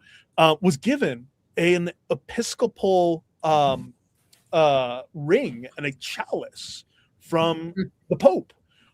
And the question is, why would you do that? Like, why would you do that if you just thought they were playing dress up? Right? Now, of course, it's not an official, right? A Roman Catholic canon often would say, well, that's not a magisterial teaching. It's not like the Pope issued an official statement that Anglican. He didn't do it on the chair, so it's not valid. He didn't say Simon says. But there, I mean, like, why would you do that if you just thought that like Archbishop Ramsey was just playing dress up? Like that doesn't make any sense. So like the significance of Archic 1 in relation to that act is there seems to be a kind of almost tacit admission without an admission, which is common in Rome, that Apostolic I doesn't quite work. And there are certain Roman Catholic theologians like Father Becket Soule, who was a convert from Anglicanism but still holds we've infiltrated the communion boys. But Father Becket Soule holds that Apostolic I doesn't work. So that, I mean, so I don't know, take that for what you will. Now you've gone into the communion execute order 1662. Yeah. To your point, Sean, actually on that, I'm trying to remember who. I think it was Father Greg Peters. I remember this is like some kind of barely watched like podcast he did, but I think from my understanding he was in talks with the ACNA with Rome that happened, I don't know, 2 years ago now. I don't know exactly when that happened, but I remember that podcast he very much said that the impression was that, and they had like Anglicans had brought up in that conversation the ACNA had, like, well, don't you guys think our orders are invalid? Like, how are we going to cross this bridge? And how he described it was like Rome just kind of like hand waved it away. Like the Roman people were like, yeah, sure, yeah, that means not that big of a deal. Like, yeah, the hemming and hawing. It's like, who cares about that? We can talk anyways. We don't need to. Don't worry about that bull. Yeah. So, don't worry about thorny questions about ecclesiastical repentance. Yeah. Eddie sent it. Thank you for another super chat. But by Eddie as well. So, hey, yeah. Will there be another Brothers Karamazov? So I was doing that with my brother George. I actually really should. We intended to, and we should get back to that. So, yeah, that's a good idea. Wait for me to actually read the Brothers Karamazov so I don't get any spoilers. Yeah. Hey, You'll have to wait for me to like actually get a copy and maybe be like a good solid year because I want to absorb it. And Yeah. here I am over here, a guy who should like Dostoevsky's writing. I just can't get into it, but I like his concept of story. Yeah, I don't know. It's just his writing style. It just maybe it's the certain type of camera that I have. Crime and Punishment. Okay, so here's my hot take. I think I liked the Brothers' Case, so I actually just read it in 2025. And I liked it. I actually liked Crime and Punishment more. So whatever that's worth. But I think if you start with the Brothers K, my own take is I don't like that was a discouraging. Like I was like, this is kind of difficult. But Crime and Punishment, I like that was such a good book. I did happen to pick that one up, so I'll have to add that to the reading list about. This big. But you see, for me, I'm a good Anglican. I have my English literature. I'm looking at a big shelf. It's full of English literature. It's great. Yeah, just Chaucer. Chaucer, Shakespeare. I have Jane Austen. Love Jane Austen. Oh my gosh, it's so lovely. Yeah. So Papa Ryan, that's a funny name, asks, okay, yeah, great. I'm joining the AC. Oh, also to answer his question from earlier. So he answered, I saw a question, I think that he asked of, so there are two things there. So any advice, I do want to keep that in mind, but I also like wanted to get like that other question I had flagged earlier and then I forgot about it. So the question he asked earlier is, do you guys think, or does Anglicanism think baptism is necessary to salvation? Now, like someone said, well, in the chat, it depends on your priest. And it's like, or if we're talking about Orthodox Anglicanism, so according to 16th, 17th, 18th century, it was unanimous. Yeah. Like, even if you thought the grace of regeneration wasn't always given at the time of administration, even if you thought that, it was like unanimous that ordinarily, yes, baptism is necessary to salvation. That was not in question at all. So if a priest says it's not, they're just like they are just wrong. Like in our prayer book, we've enshrined the idea that we presume a person who's baptized is regenerate, right? And that this is the ordinary means through which God saves someone and makes them part of his family. So yes, we would say there's an ordinary necessity to it. Yeah, I mean in the ACNA, I know if you're in the ACNA, the 1662 is considered authoritative in the ACNA. So the 1662 is pretty clear, I think, in their baptismal rite. Yeah. So it's kind of hard to argue. Like since it's authoritative, it's kind of hard to argue with that. Like the 1662 very clearly says like they are now regenerate. Yeah. I think sometimes it's kind of harder to be so insistent on that in our modern day because the Baptist church has just grown so large that if you're to say it's necessary to salvation unequivocally, it does seem to cast a lot of doubt against this very large group of people. It probably was easier for them to unequivocally say that back in the day. I'm not doubting their authenticity in saying that or doubting our interpretation of them and they're saying that. But I think that's just an observation of mine is that sometimes it's harder to easily respond. Oh yeah, baptism is necessary to salvation. That might be a little bit of a longer conversation right now. So sometimes people might be a little cautious in instantly saying that. For me personally, I feel like I would probably largely agree baptism is necessary to salvation. I was raised non-denominational and I was baptized when I was I want to say like 8 or 9. I have thought about this in terms of like infant damnation and whether I agree with that. And I do frankly like I had not really understood the gospel message until at some point when in classic homeschooler fashion, I was listening to Adventures in Odyssey and they explained it in a way that made sense. I was like, oh yeah, that makes sense. I give my life to Jesus. And I feel a little bit like I have a lot of trouble imagining that God, if I had like suffocated that night and died or something like that, God would have been like, no, get out of here. You weren't baptized. But I don't know. Maybe he preserved my life until I got baptized. I think To that point, I think like the push, like if you actually push on that point, I think it'd probably be like ordinarily. Like I'm sure we can come up with Ordinarily, scenarios Yeah. where Yeah, and that would be true. that's fair. Yep. It does become harder to say ordinarily again because the Baptist church has become so large. Mhm. So maybe we could say, ordinarily and ideally. So God works in ways and in perfect situations. Ideally, we would baptize people as infants, so as to avoid that.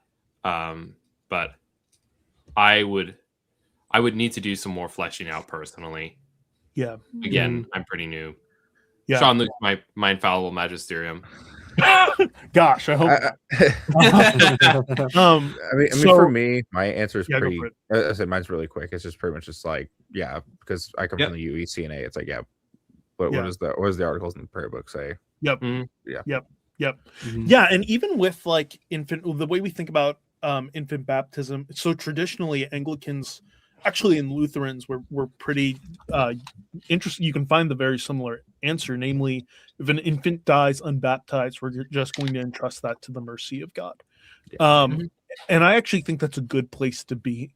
Now, the question is different with the child of a believer. Like if a child of a believer dies and you just didn't have a chance to baptize them, I think Aquinas has things that are actually very helpful here on the baptism of desire. Namely that the grace that God would have ordinarily given in baptism, if you were inhibited from that, let's say a miscarriage happens or something like that, obviously there was no chance to baptize the child, that the baptism of desire can be actually sufficient. I actually think pastorally that's actually really good. That's very helpful. And you can find a lot of precedent for Aquinas' move there in the tradition. So like I would say that's but when we're talking about the issue of the unbaptized, I would say entrusting them to the mercy of God is actually a really good place to be, that God will do all things well.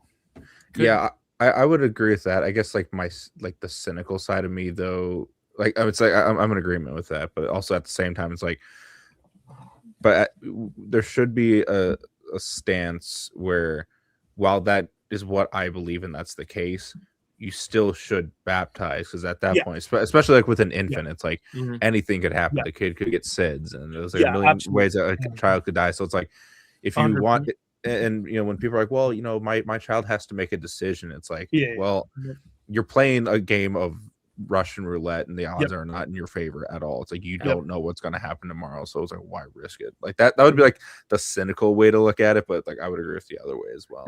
That's how I lean. So if to I your might, point, I mean, go ahead, JT. If I might tell something a little more anecdotal, and so okay, let me preface this: I'm a random guy in the internet. And even if I'm a random guy in the internet who has really good fashion sense and has swords over his mantle and whose magisterial infallible authority is Sean Luke, I'm still a random guy in the internet. So take all of my anecdotes with a grain of salt.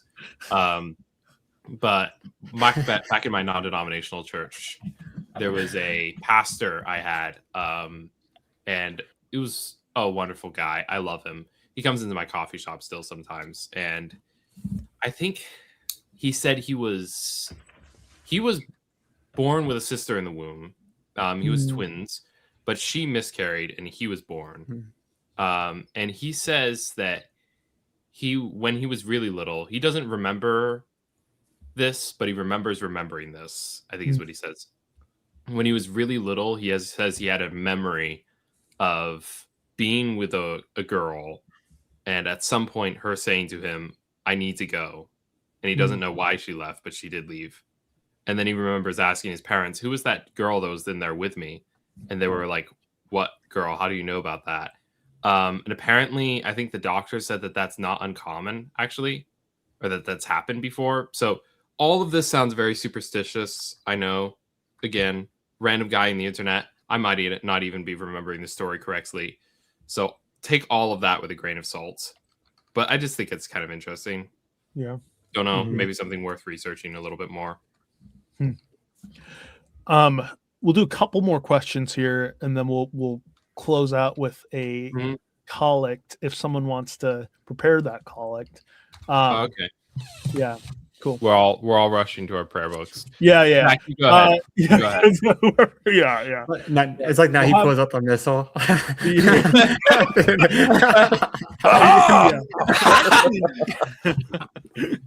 I'm gonna ask the Blessed Virgin. Heat-seeking missile. And This no, yeah, complete plot twist. yeah.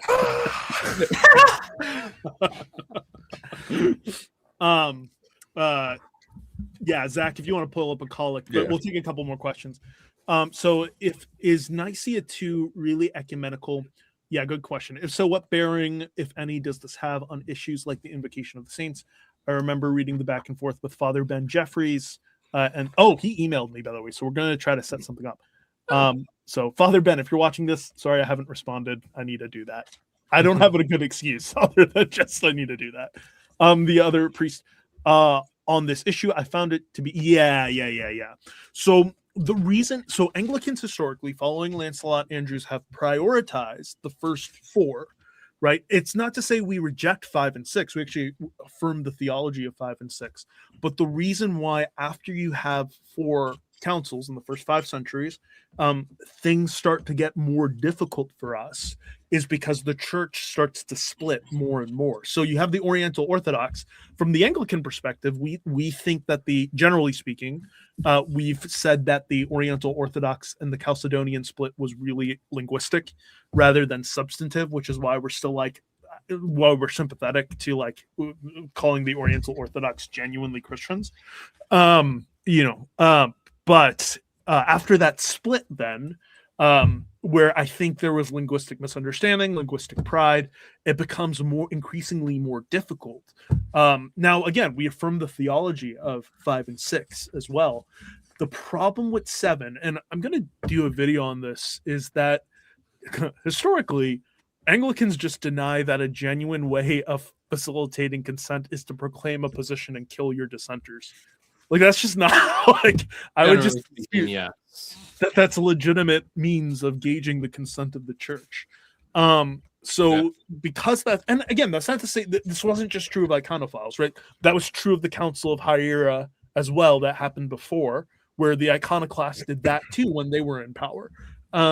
So from our perspective, that's just not a legitimate way to gauge the consent of the church. So, I do think it actually, Nicaea 2 just makes demonstrably false historical arguments, which I'm happy to I know that gets more complicated, and I intend to put out a video on that, but I actually do think it's demonstrably false that icon veneration goes to the apostles. Now, if Nicaea 2 had just said it was acceptable as a matter of ecclesiastical law and justified based off of principles John of Damascus laid out, I actually would have been fine with that. I think that's sensible. If the admission was this is of ecclesiastical law, we can't bind people to do this, but it's acceptable, and justified. But Nicaea 2 went further, right? It said that if you don't salute icons, you're going to be damned to hell. And then it tried to declare consent by way of killing all of the iconoclasts. So for that reason, historically, Anglicans have not accepted Nicaea 2 as ecumenical, even though there are Anglicans, again, who would venerate icons. Now, Anglo-Catholics did generally want to say they, at least, this is part of why I guess I'm not an Anglo-Catholic, which is why I'm like, it's always funny to me when people call me an Anglo-Catholic. But there are Anglo-Catholics that hold to 7 ecumenical councils. I would disagree with that position for both because I think we can show from the divines of the 16th and 17th century that's not actually a historically Anglican position. But also because I think that the Anglican divines were right. I think there's good reason why we sort of object to that way of gauging the consent of the church. Yeah. And I think when it comes to the Anglo-Catholic churches that say they profess the 7 ecumenical councils, they don't really, they probably actually, if you were to ask the priest, are people anathema if they don't venerate icons? He's probably going to say no. They probably don't actually teach that.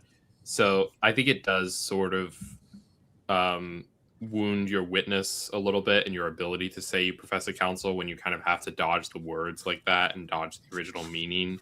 So honestly, I just think Anglo-Catholic churches, I would say this still, if I were Anglo-Catholic, they need to stop. They need to stop saying they profess 7 ecumenical councils, because it does make things pretty confusing. And it's a genuine confusing. Like, if somebody knew what the 7th ecumenical council taught, and then he comes to your church website and sees that you say you profess 7 ecumenical councils, he knows well, and he's being misled by that. It'd be one thing if somebody didn't really know exactly what you were teaching, and he got like a vague impression, and he thought you were teaching something that you didn't, and that was his fault for his ignorance. But if somebody knows the 7th ecumenical council, you're sort of leading him down something that you don't actually think, because he actually knows the council and he's actually read it, and he knows it says more than just icons are nice. It says icons are nice, and if you disagree, anathema. Mm-hmm. So I don't think we should ever cause people to be confused about us if they know better. Yeah. I think it kind of became an ecumenical matter, where it's like what the Eastern Orthodox have recognized 7, and the Catholics recognize 7. So we'll kind of, this would be like a low bar, and this is like the minimum for Catholicity. I think that's where some of it stemmed from. Though I would assume most people who would say they hold to 7 strongly would probably do something similar to that what happens to the 5th and 6th, where it's like, well, we don't, like there's parts of it that we agree that is correct, and so we hold to the 7, but we don't actually hold to this. I mean, even the Eastern Church, none of the churches actually hold to some of the things that like the 7th Ecumenical Council says. Like the Roman Catholics and the Eastern Orthodox aren't actually saying, like, here's an image. Are you going to bow to it? Or are you going to go to hell? No. Yeah. No one does that. You know?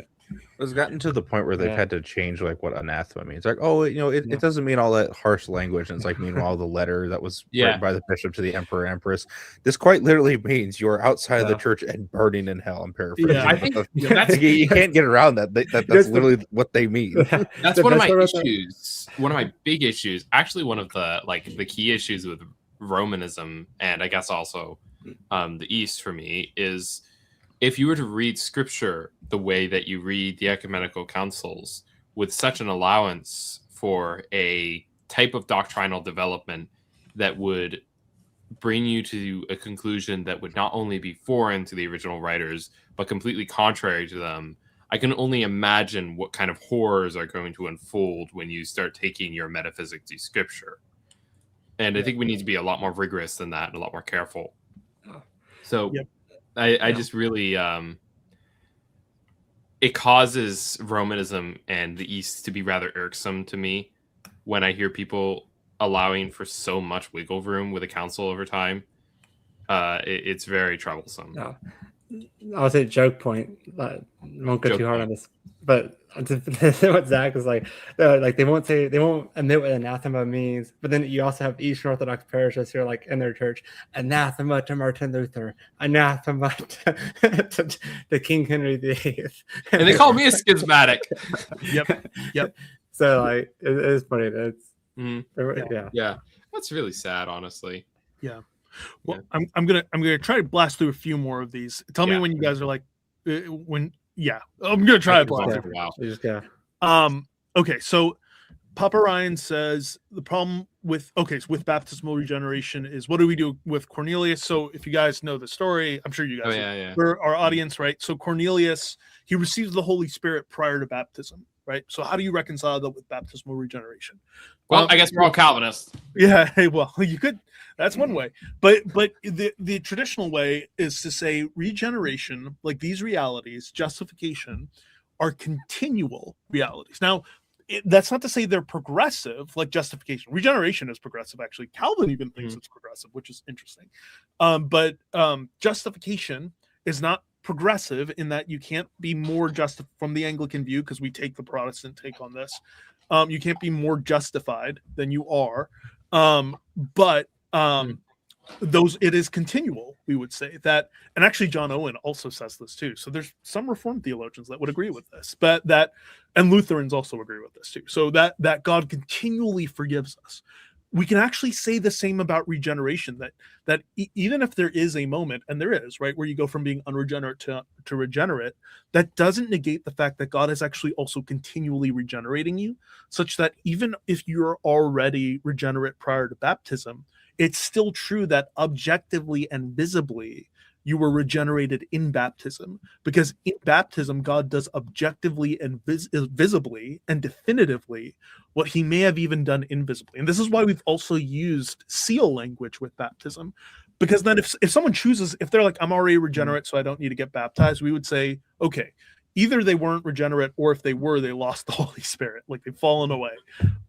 So either one of those, take your pick, right? But because regeneration is a continual reality, God does, if someone has been regenerated prior to baptism, God does visibly in baptism what he may have already done invisibly prior to baptism. So that's why we would say you can still say the person is regenerate in baptism, and the church then knows through baptism alone, because that's our visible way of knowing that this person is actually regenerate.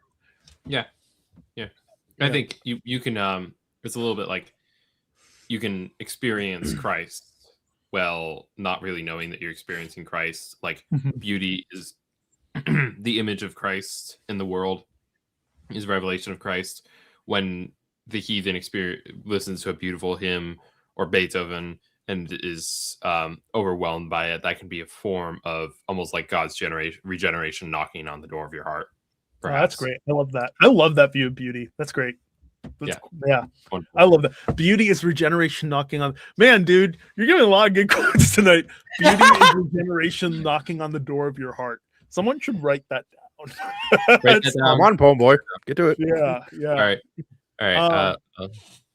Okay. Oh, okay. Yeah. So, Tertullian, Irenaeus appealed alongside succession to a rule. So, I guess this is to me. If you guys want to, feel free to chime in as well. So remember, the sola scriptura debate was about whether scripture is the sole sufficient rule, not the only rule, right? Or sorry, not the only sort of source. The rule of faith is that which is of itself sufficient to bind the conscience as to what is and isn't the doctrine of Christ. Okay, so that's what the rule of faith is. So when we say scripture is the only rule of faith, we're saying that scripture is the only thing that is sufficient of itself by which we can determine what to assent to as the doctrine of Christ or not, right? Now, Irenaeus and Tertullian do appeal to succession, but they don't say that succession or the proposal of the creed by the church is of itself sufficient to generate the obligation to assent to that thing as the doctrine of Christ. That's just not what he says, right? So it might be true that the church can reliably propose something to you, but that fact only shows that at best the church is functioning as what we call a sine qua non, that without which, right? So for instance, it might be a necessary condition of your giving divine assent, the assent of faith, but it's not sufficient of itself to bind you to give the assent of faith. And the sort of like epistemic construal I gave in the debate was that idea of the church proposes a doctrine to you as the doctrine of the apostles. You see all Christians in these communities that descend from the apostles as proposing the same. So based off of that, even if you don't have scripture, you can make a rational judgment that the apostles indeed taught this. And then it's the fact that the apostles indeed taught this that then is sufficient of itself to bind you to assent to it as the doctrine of Christ. But note that it wasn't the proposal of the church. The proposal of the church gave you evidence that the apostles indeed taught that, but it was the fact that the apostles taught that was sufficient of itself to bind you as to what to assent to as the doctrine of Christ. And that's why it's still technically sola scriptura, because you are basing this apostle say so off of the apostles' disciples say so. And the apostles' disciples say so. We have reason to believe is good reason that that's what the apostles said. So it's not an assent that's based immediately off of the immediate authority who deposits the teaching. It's an assent that's based immediately after the immediate authority that deposits that might have deposited. Well, let me see. How can I explain this? It's not so confusing. A probability versus a certainty. A probability versus a certainty. Yeah. It's a little bit like, yeah, that's probably the best way of putting it, is probability versus a certainty. So it's still technically sola scriptura, because it's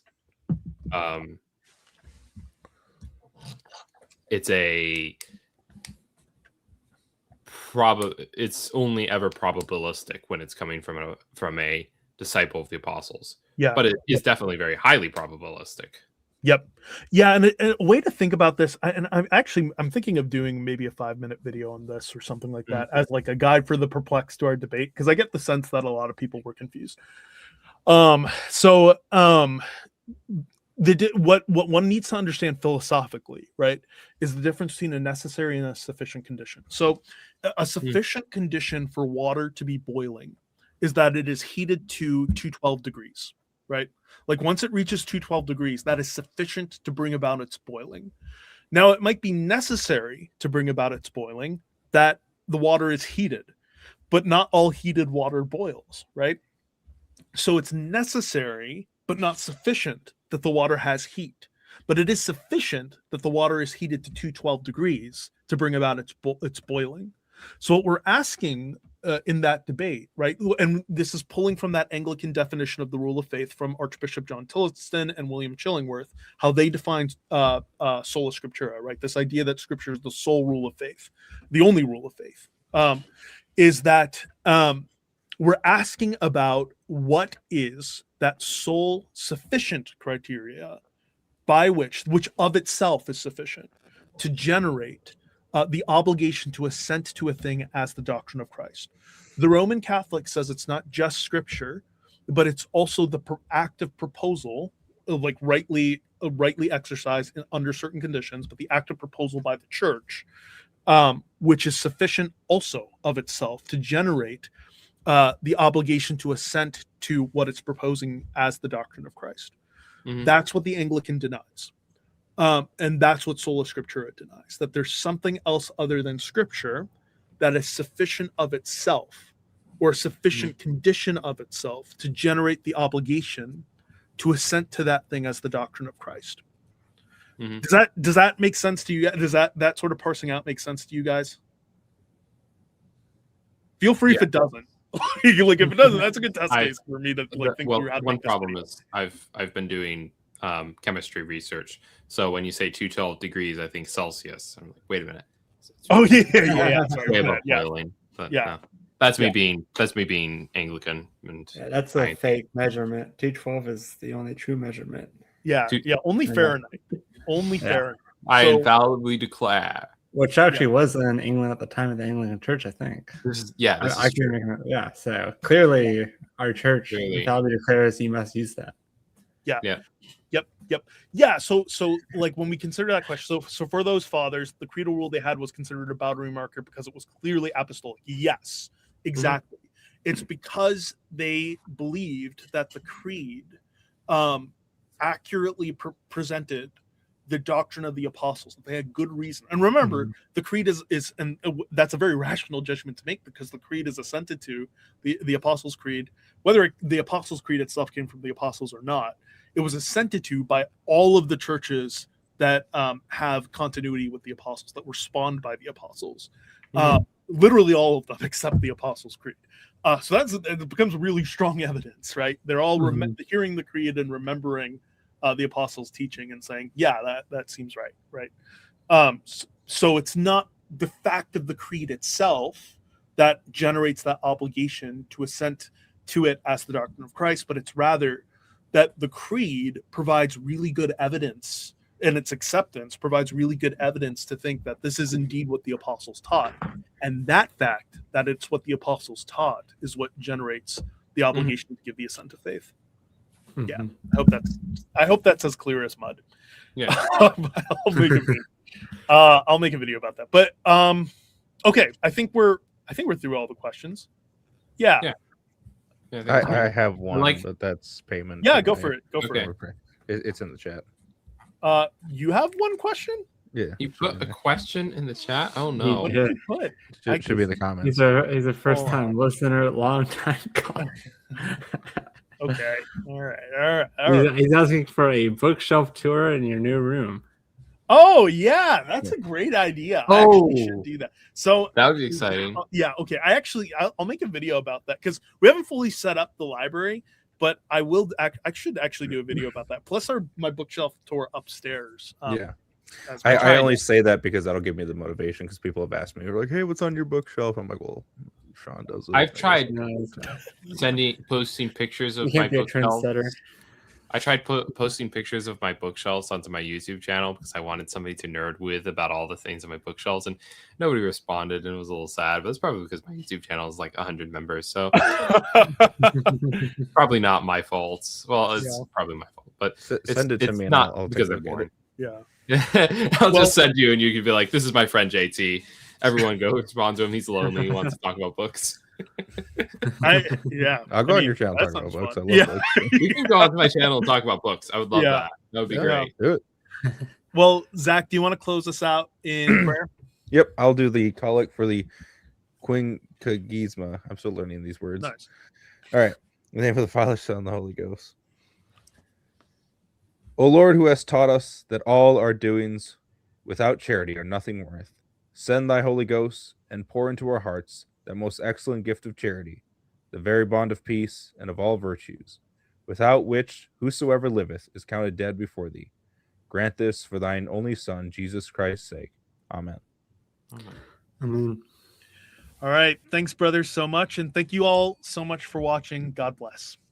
God bless, brothers. God bless. Thank you. thank you. Have a good night.